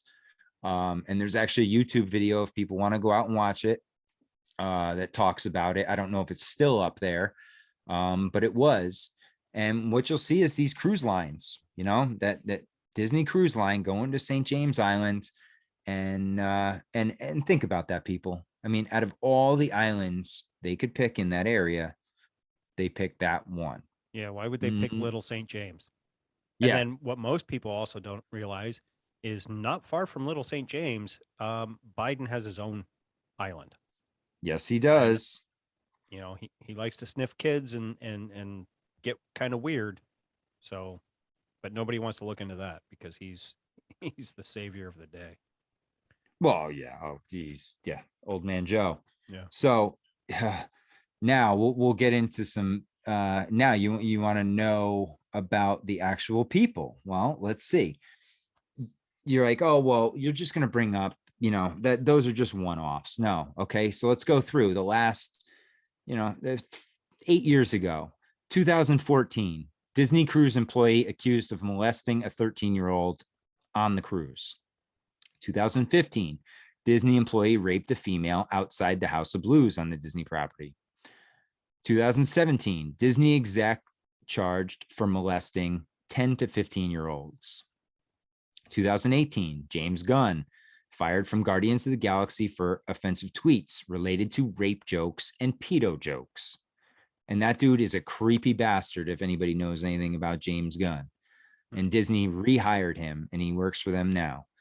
2018, Disney World and Lego workers arrested in child pornography sting. 11 suspects in a child pornography sting in Central Florida, some of whom worked for Disney World and Lego. And then the best is 2019, the Disney vice president was sentenced to more than 6 years for the rape of a 7-year-old. How many years? A little more than 6 years for raping a 7-year-old. There's dudes out there that get sentenced more for raping an adult woman. Yep. What the fuck? It's disgusting. And then you look and it's like, okay, well, this is the one.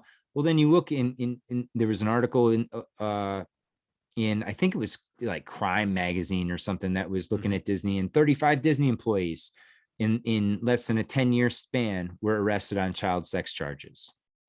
So, to say it's a one-off and, oh, well, Disney has thousands of employees. Yeah, that's true. But I also work for a company that has thousands of employees, and I haven't heard of any of our workers being busted in child sex stings.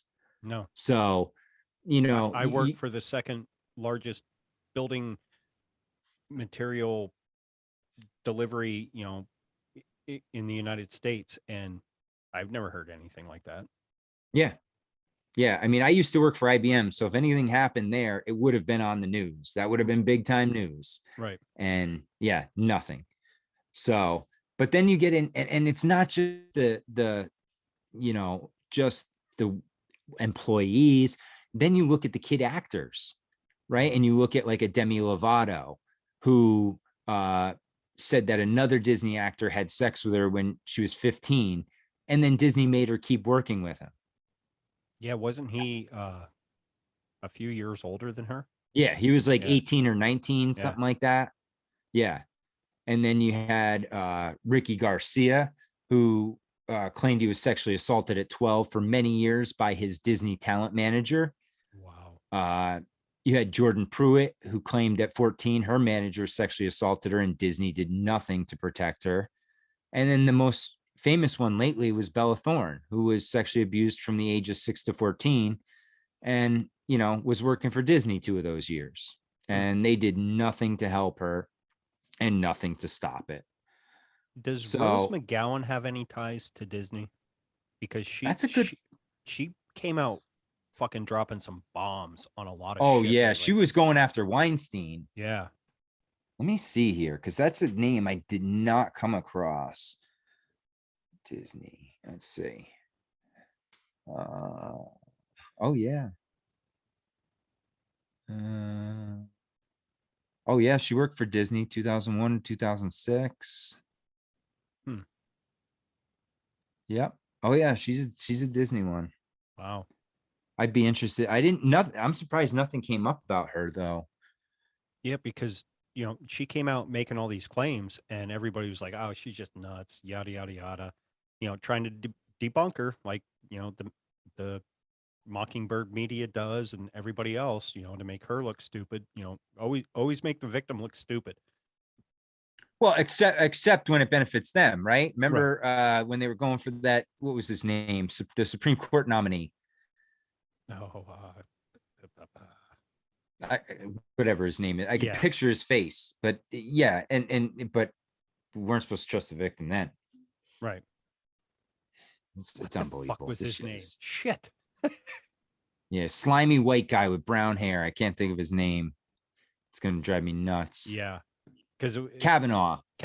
Yeah, that's right. Because you had that lady, and then I don't know, she was a plant. Yeah. But then any and we're supposed to trust all the Me Too's except when it goes against the people that they're trying to protect. Right. And that's kind of what you see in Disney too, is as long as the show must go on.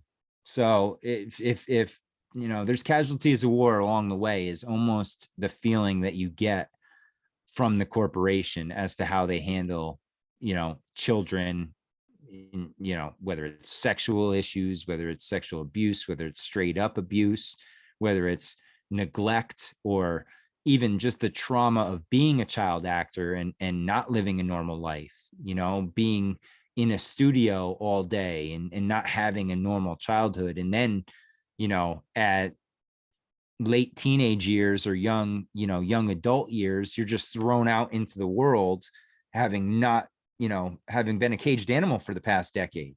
Right. These kids, they're just, it's so wrong on so many levels. And You brought up Wizard of Oz earlier, and everybody knows the horrific shit that Judy Garland had to go through, and yet everybody just kind of, oh, that sucks, because obviously she's passed away years and years ago, and I think that's kind of why it's like, oh, that sucks, times were different then. But oh yeah, you get if that you a look lot. now, no, the shit still goes on the same fucking way.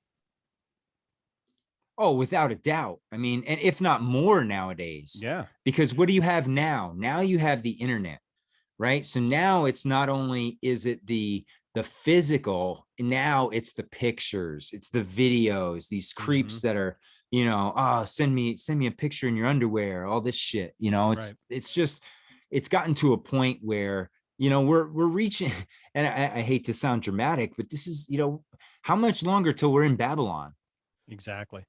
These you hear about the fall of Rome and the fall of Greece, and this is the point at which they fell. When pedophilia was wildly accepted, and the inversion of life was what became reality. Hmm.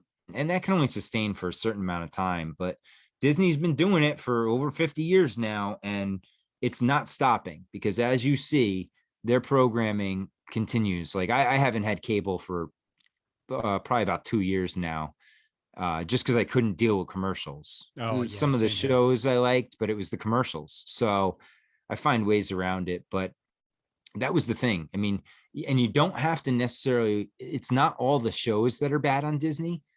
It's the programming that comes with the commercials that you Yeah. don't pay attention to, that your kids are just being bombarded with the masks and with the, vaccine and with, all these issues. I remember they were pushing BLM back in 2020, and why not push Antifa while you're at it? Yeah, exactly.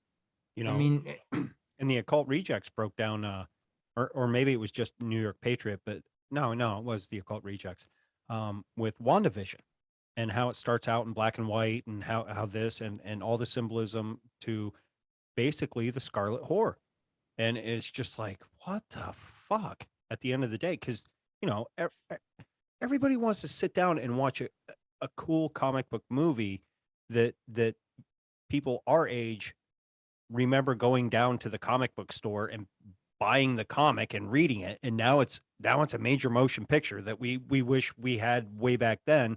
And the subliminal and fucking just weird fucking shit that they overlay in it, but people watch it and have no fucking clue, no oh fucking yeah, clue. it's overt programming. Yeah. I mean, it's just in your face, and some people are just so blind to it that they don't even recognize it. And hey, it must be nice to be able to go through life just ignorant. Oh, I mean, yeah. just blind, It's hard. because My wife will want to watch something, and I'm sitting there and I'm like, fuck, do I say something? You know, and at the end of the day, I usually just keep my mouth shut, because, I love her to death, but certain things I have to not necessarily handle her with kid gloves, but just kind of break the ice slightly. Um, like, she did not want to hear the origins of Santa Claus, and if she even listens to this episode, it's going to crush her world, because she's always loved Disney. It's always been a big part of her life. She lived in Florida for a little bit as a kid, went to Disney. Her sister took her kids, my niece and nephew, to Disney a couple years ago, and it was, a big thing. And it's like, even when they did that, I'm sitting there thinking in the back of my mind, if you only fucking knew. If you only fucking knew. Yep. And I have family that goes to Disney World annually. Yeah. Like their life is revolves around Disney. And it's like, man, I don't know. I can't buy into it. I've seen behind the curtain. And Right. once you've seen behind the curtain, there's no going back No. because, Brings it and back to listen, Wizard of Oz. Once they pulled the curtain back and saw what was really going on, how can you go back from that? yeah. And but that's the thing though. And much like art, right, in general, and we're finding out the truth about a lot of our favorite actors and sports superstars and everything, and how we were presented one image and then you find out, well, yeah, this person wasn't really that, and they were honestly, a lot of them were real big pieces of shit. And so what I've had to do is separate the art from the artist, right, and say, okay, I'm taking this at face value. This was the show at that time and that's the show I was into. I don't give a shit what these guys were into at the time, so be it. Right. And because otherwise you can't watch anything anymore, No. because just about every show, I mean, you can even go into the ESPNs, there's people in there that are just sick people. Yeah. Yeah. And And unfortunately, it's all across the board from ESPN yeah, to well, it's that high level, right? It's yeah. that 1% ghosts that we talk about all the time. And that's the people who are making the decisions. It's the people with the big money. It's the people pushing the propaganda. It's the people trying to make the rules for the other 99%, right? And all they want to do is control us, and they'll do anything to do it. And this is part of it. Part of it is that programming and to make you believe. And again, to think inversion, Disney's called the happiest place on earth. And to many it is, and to many children it has been nothing but a pure nightmare. Exactly. And it's unfortunate because those stories don't get out and aren't told in the way they should. And Disney just keeps raking in bill, and although they are taking quite a hit lately, which I love to see in the pocketbook, but they're still, I mean, they're making billions over billions of dollars, Yeah. hand over fist, and just keep pushing out the propaganda And keep buying more and more and more. As a simpleton, like channels, like, they bought Marvel, they bought, this, they bought that, just so they have the rights to it. Star Wars, all this. And it's like, well, and it's like all media, right? It's been yeah, consolidated down. We went from over 50 broadcasting companies down to now there's 5 to 6 if you want to right. consider it, 5, maybe 6. One of them's kind of tied in with another. So I mean, Worldwide. yeah, that's it. It's globally. The information has been narrowed down to a point. Now, tell me that you can't get 6 people to come together and figure out something and work together and get something done. And then tell me, okay, all it takes is 6 groups to put out a certain message and get it out to everyone, because they control all of the media, whether it's video, print, internet, TV, whatever it is. They all of it, guys. Yeah. And that's the craziest part. It's like, and people still think they can't control a narrative or they can't push a certain agenda. It's like, holy shit, you are blind if you Yeah. They cannot push it put, every fucking day. yeah. Every day. Think about it. Just think about work. Think about your work life. Has there ever been 6 people that got together and conspired to do something, that the other rest of the company or rest of the people didn't want to do? Sure. I've had a lot of, coups like that within my small department. Right. Like 6 people. Oh, we're going to do it this way. You guys do it your way and we'll find out. And that's basically what it is. Yeah. But people want to go on, oh, that's just conspiracy theory. Somebody would talk by now. Well, guess what? People have talk. And guess they're not around anymore. No. Or you'll never hear from them again. Yeah. Because they're they've not gone around, off or the you grid. look at them as a fucking kook. Yeah. Yep. Yeah. Like McAfee and guys like that. Yeah. Because you're programmed to look at it that way. Yep. You dumb shit.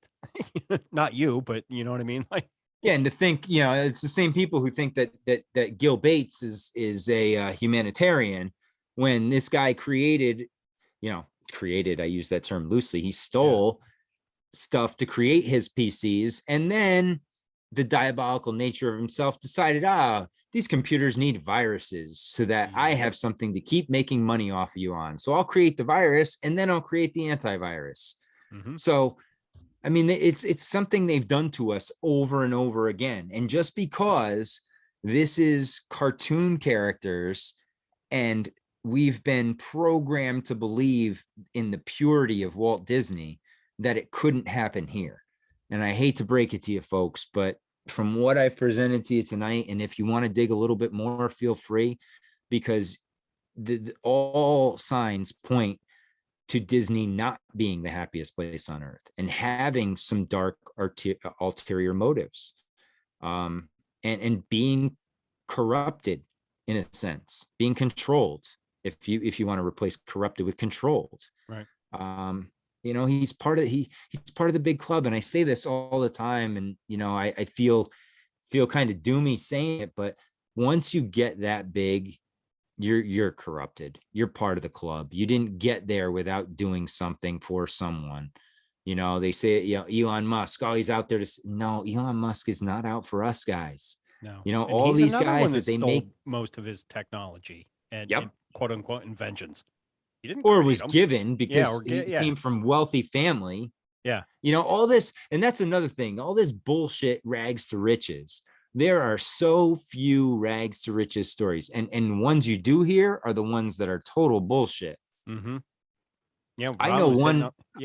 hitting on that in his newest episode. They all come from humble beginnings. Oh yeah.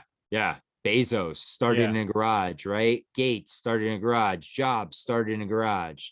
All these guys, all these bands like Grateful Dead and Mamas and the Nirvana. Papas, they all just Yeah. started in a garage. Yeah. Why a garage? Yeah. Well, because we all have one, right? Almost Yeah. everybody has one. So you can relate to that. You can say, I can do that too. And that's what they try and do. They try and make you relate to it, when in reality, man, you are, like I said, it's a big club and you ain't in it. Yeah. And it kind of goes into the podcast community. You know what I mean? You hear these big guys and, humble beginnings, certain people and what have you. But then you look at their production scale at the end of the day and it's like, come on, dude, you didn't start from scratch. You had money from the get-go. You had backing, you had some kind of help to launch you in a sense. You know what I mean? It might have not have started out super great, but at the end of the day, you're almost larger than life to a lot of people. And You have a producer. yeah, yeah. I mean, come on. Let's be I real. don't have one. I don't buy into any of this rags to riches shit. And No. when you get to a certain level, you have to make concessions. I mean, that's part of the deal, I guess. I don't know. I'm one who, I'm not a money guy. Like the whole concept of money just skeeves me out. It's nice to have, but it's caused more problems than it does good, that I've found with people. And when people want it, and then when they get it, they change and they can't get enough of it. It's the ultimate drug, man. Yeah. Biggie said it best, mo money, mo problems. Yeah. Never get high on your own supply, man. Exactly. Hey, if you think about and I want to do this on my next music show, because I started it as a joke, but dude, the 10 crack commandments is a great way to live by. Exactly. If you break them down and actually look at them, it makes total, it's not as aesthetically pleasing to hear it the way he puts it, as right. But you can replace crack with anything. You know what I mean? Like, but yeah, you know what I mean? It's like, you don't get high on your own supply. Oh man, now I'm gonna have to go listen to that song after we wrap up, because that was a fucking great song. Yeah. 10 crack commandments. One. Yeah. We'll run. But yeah, no. So I mean, and that's where we are with Disney. I want people to still be able to enjoy it, I guess. I don't want to break paradigms, but at the same time, I want you to see it for what it is. Mm-hmm. And the fact that it is portrayed as the happiest place on earth, yet there are atrocities that take place there. There are disgusting people that run and work for the company. and they do terrible things to their employees and to their customers. So it's, we're in the world of inversion ghosts. It's the Oh, upside down absolutely. world. So anything goes. But I mean, what I'll tell you is protect your young kids, because it's only going to get heavier. And I tell anybody that's Disney people, I say, guys, just be careful. And if you want it, you want some more information, I got plenty to share with you. I will send you my deck and let you read through the information that I have, because I'm not making this up, and I didn't want it to be this way. Right. Right. Like you said, when I started this, I wanted to prove these idiots wrong and say, no, Disney's not this bad guy and doesn't have these ties with dark groups. But you can go look at the old redacted FBI and CIA documents, and you will see his name in there quite a bit. And the sad part about it is, and I kind of fall under this because I'm horrible at researching, and that's where I give you and Ryan and New York Patriot and Luck so much credit that you're able to focus and do research, because the moment I sit down and try and do it, all of a sudden I get a case of ADHD, and I see shiny things and other rabbit holes and can't focus. And I've done it. I've done that even since I was in high school. I couldn't. I never knew how to study right, and that's why I have people like you and others on to get that information out, because I know at the end of the day I can't sit and research it.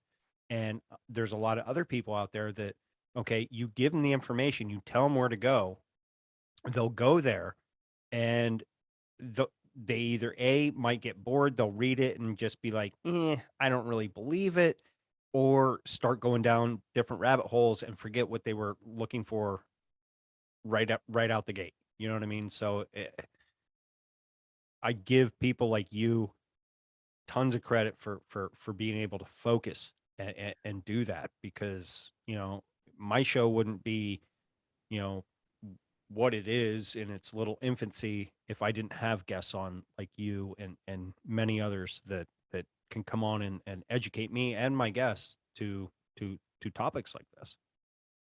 Yeah, and it's not easy, right? Because there is so much information out there that it's easy to get tricked. It's easy just to click on the first link and say, "Oh, this is the story. This is what I'm going with." Exactly. But what you have to do is get multiple sources, right? Cross-reference things. And what I've come to and I heard this Howdy McCoskey say this. I'm no longer trying to prove things to be true. I'm trying to prove things that are not true. I'm Mhm. going to show you what's false, and that will leave us the rest open for judgment. It's kind of paring down things. Instead of saying, okay, I know this and this is true, what I'm going to tell you is, okay, I know these things to be false, which leaves us with these things, and draw your own conclusions out of the rest. Absolutely. And it makes things a lot easier, especially some of these big topics we get into. They're very dark, they're very heavy, Mm. and there's so much information, good and bad, out there, that you can get flooded. And I've read a lot and watched a lot of Disney documentaries on YouTube and stuff, where people are just wrong. They're just flat out full of shit, and Right. they just make stuff up. And it's like, no, no, no, no, no, that's not how you do this.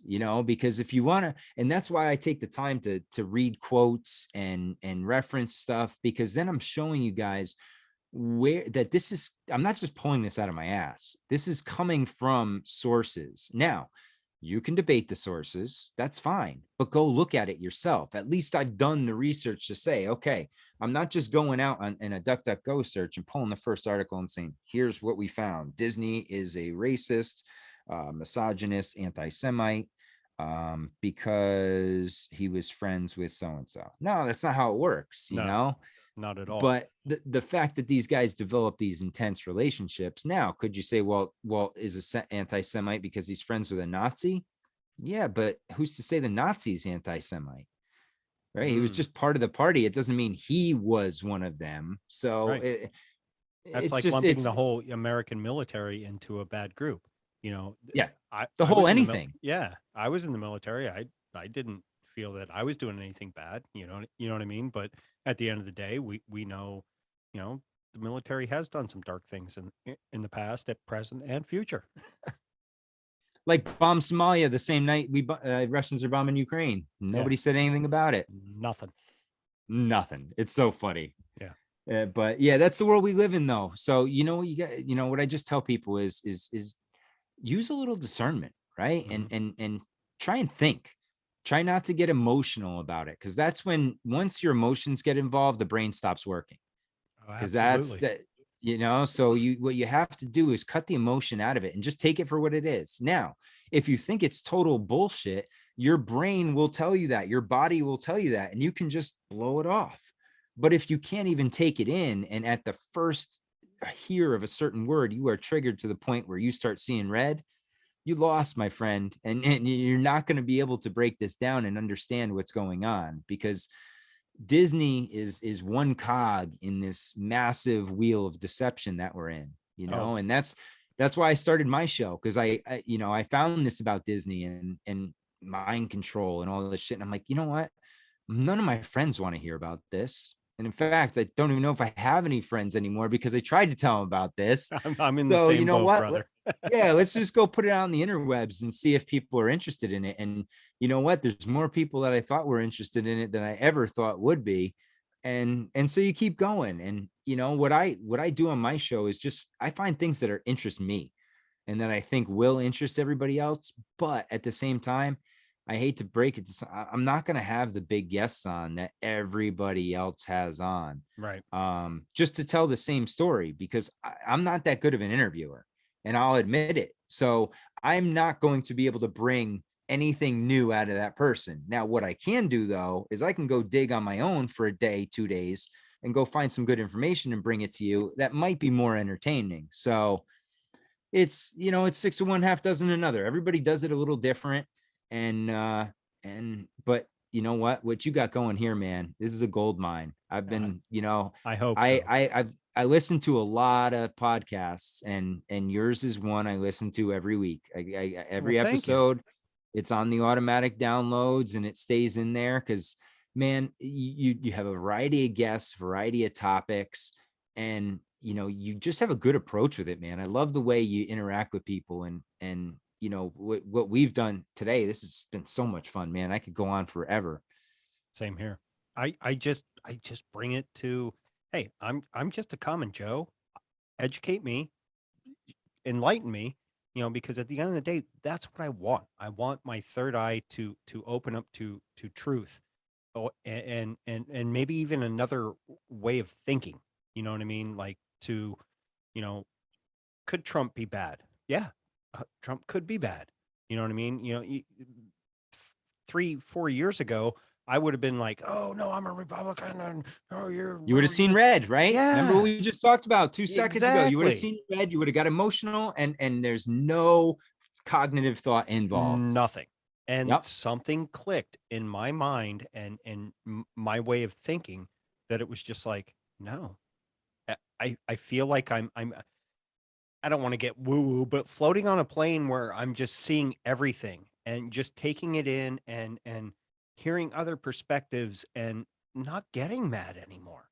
And Yep. just, you have to vibe on a certain level that, negativity's all around us. Pull in the positive to push the negativity out, because at the end of the day, negativity kills people so much more mentally and physically than we realize. And just focus and be happy. And even if you're researching a dark topic or hearing something like this, at the end of the day, look for the positive in the message that you can apply or just use to look at something different. Even if it's not Disney, you might look at CNN or the cooking channel in a different light. You know, just use it and don't get mad. There's no reason to be mad anymore. Just live your life. And okay, yeah, certain things will upset you. Nobody's going to be this positive ball of energy all the fucking time. I'm not. I can't find something. Yeah, I get frustrated. But at the end of the day, it's like, dude, slow down. You can't find something. Why are you getting mad? Why are you wasting your energy? Stop being a douchebag. Well, I love what you said there too, though. The people that piss me off the most are the ones who are always vibing. You Yeah. know, they're in 5D all the time. No. Like they present themselves like they've never had a bad moment in their life, and they make other people feel like shit, honestly, because Exactly. I've talked to a bunch of people and they're like, man, I had to unfollow this person because they're not real. They never have anything go wrong. There's never anything negative in their life whatsoever. And it's like, yeah, I can't follow that shit either because it's not believable. Right. I It's mean, like following that couple on couple that are friends of yours on Facebook that never have an argument and their marriage is perfect. oh my God. It's Yeah. I like, love him get the so fuck much. He's the yeah. light of my life. Every day you hear this shit. It's like, oh, It's like, get the fuck out of here. If you don't have an argument or a disagreement on it almost on a daily with somebody, even if it's a coworker or your loved ones, your spouse, your kids, whatever, you ain't living an actual life because you have to have, NPC, baby. yeah, you have to have these arguments and disagreements and different ways of looking at things. I, I said this before. Yeah, my wife, I brought something up. This was probably about a month ago, and she wanted to watch a movie with Will Ferrell. I was like, no, I don't want to watch that pedophile. And she goes, what do you mean? I said, well, he's on Epstein's flight log. I don't want to support him.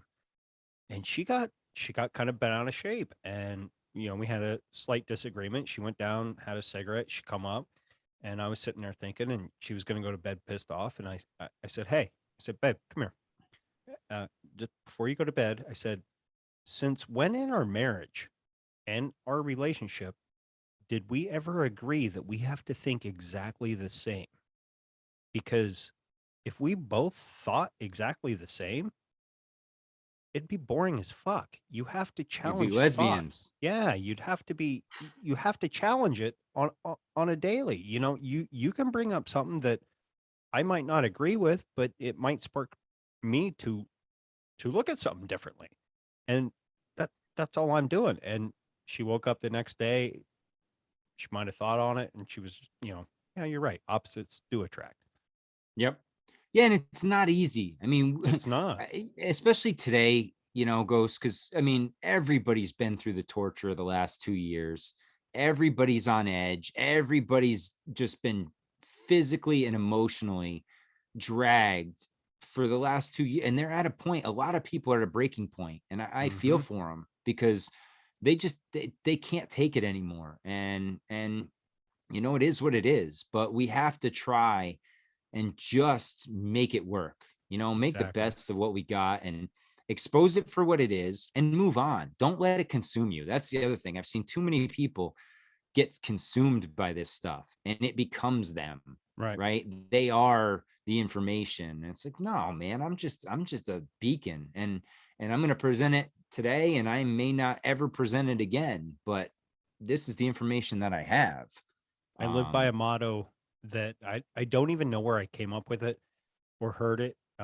Since I was in my 20s, everything will always work out for the better. And this was before I was even religious, super religious to not religious to spiritual to where I am today. And ev if you're worrying about paying a bill, if you're worrying about a relationship at work, if you're worried about your relationship with your spouse, anything, everything will always work out for the better. What you're going through right now needs to happen, and you will learn something from it, whether it be bad or good. Nobody knows, but you will learn something. Maybe you might learn something about the other person. You might learn something about yourself, and realize, oh wow, yeah, I was a dick, or I'm a piece of shit, or I have a weird thought process. Whatever it is, but everything will always work out for the better Yep.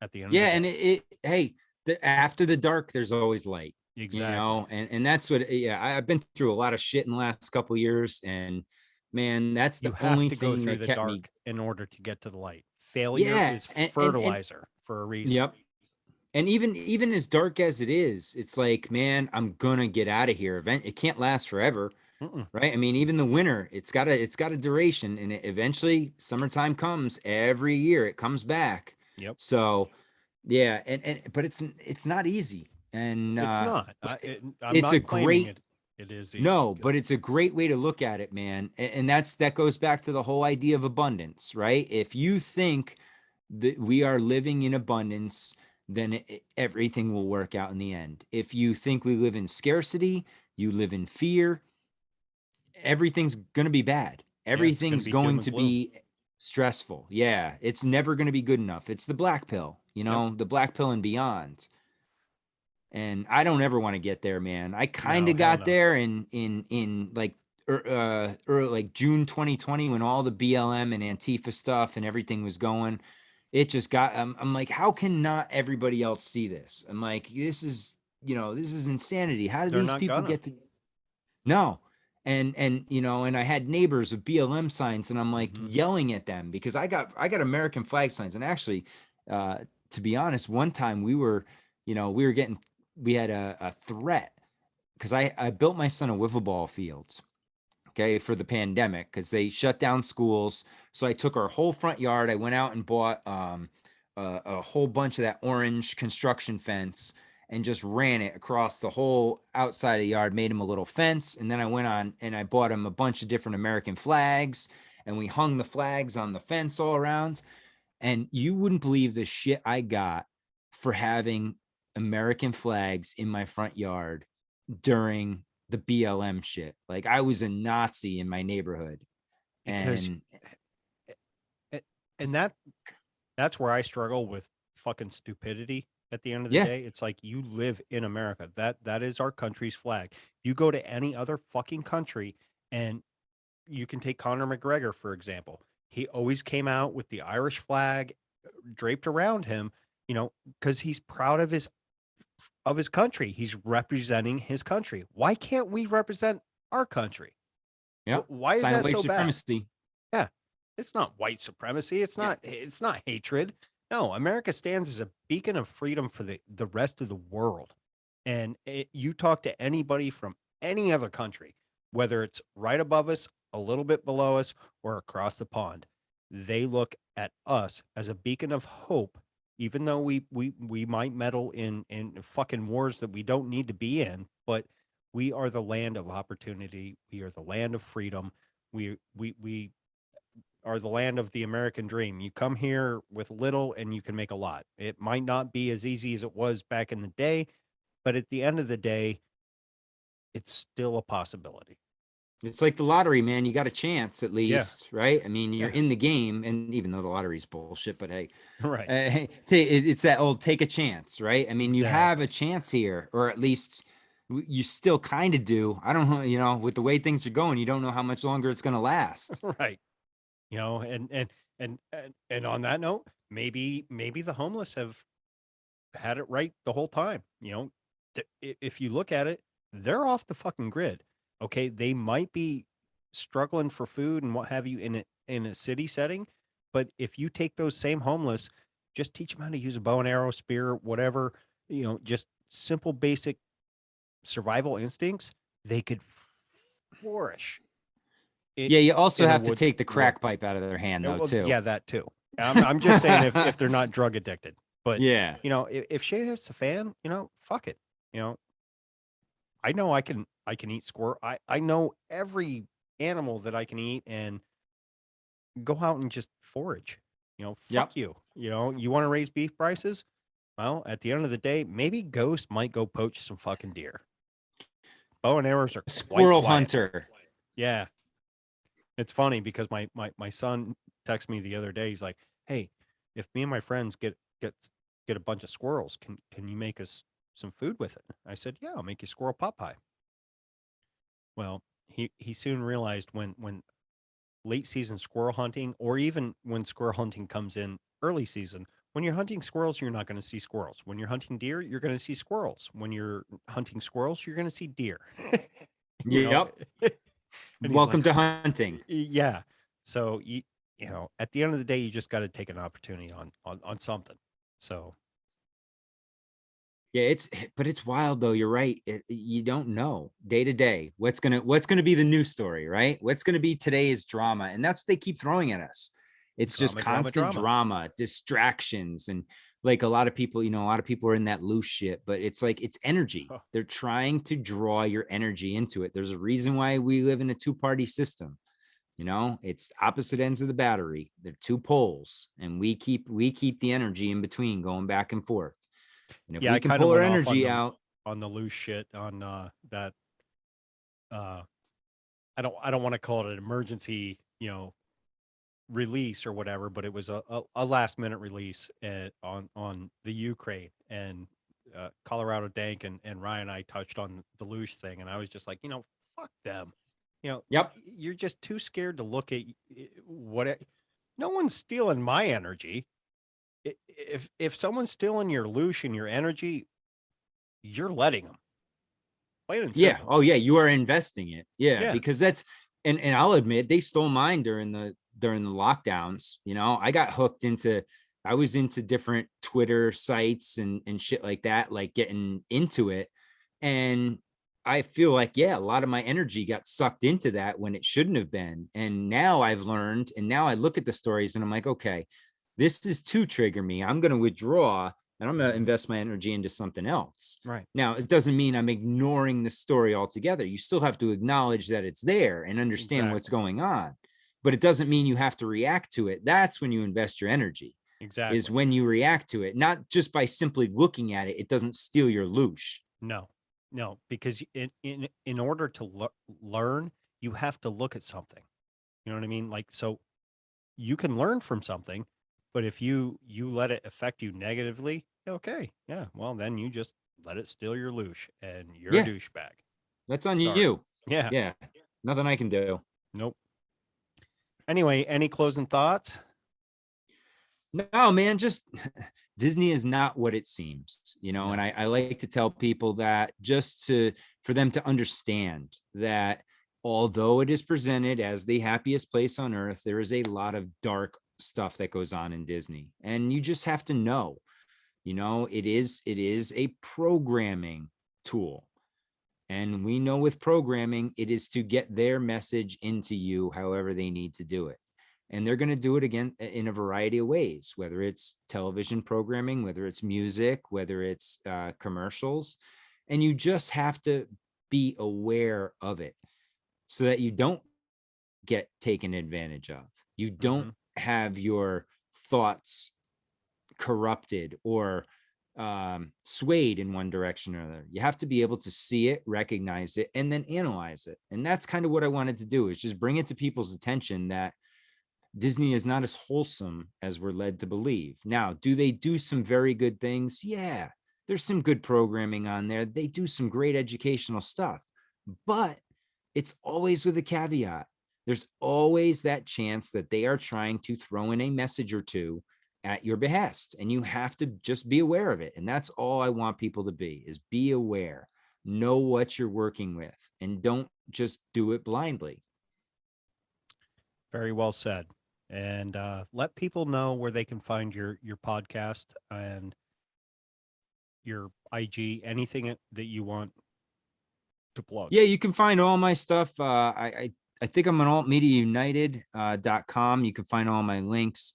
If not, go to my Instagram at the Great Deception Podcast. You have to type in the whole thing because I'm heavily shadow banned. So it's the Great Deception Podcast. And I think at about Pod C, it should pop up. And then you can find my podcast on any platform. I go off Anchor, so it's on Anchor, Apple, iTunes, however you get your Spotify, however you get your uh media. And then I do have a YouTube channel I'm starting to build up, putting some videos out there. I don't put a lot of the show out there. I put some of them, some of my old World Fair history digs I'll put out there, but anything that could get me a strike, I'm not putting out there. I'm just not dealing with their bullshit. But I also have a BitChute and an Odyssey channel where I will be putting some other stuff out there as well. So feel free to check me out. Just the Great Deception Podcast. Real easy to find me. That's awesome. And like I said earlier, you've heard him many a times on Talk of the Tavern. And like you said, Matt, this was a making that has finally came true. We've been trying to hook up and go give him a 5-star rating and review. And I can't express to you how much knowledge he drops on every episode of of his podcast. Because if you're like me and you have the opportunity to listen to a podcast auto, you know, from audio and not have to open a book and get information, dude, he's going to blow your mind.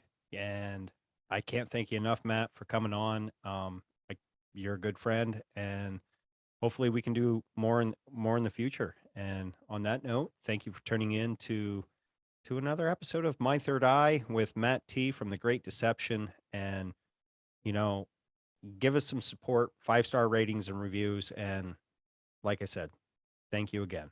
And we'll wrap it up there.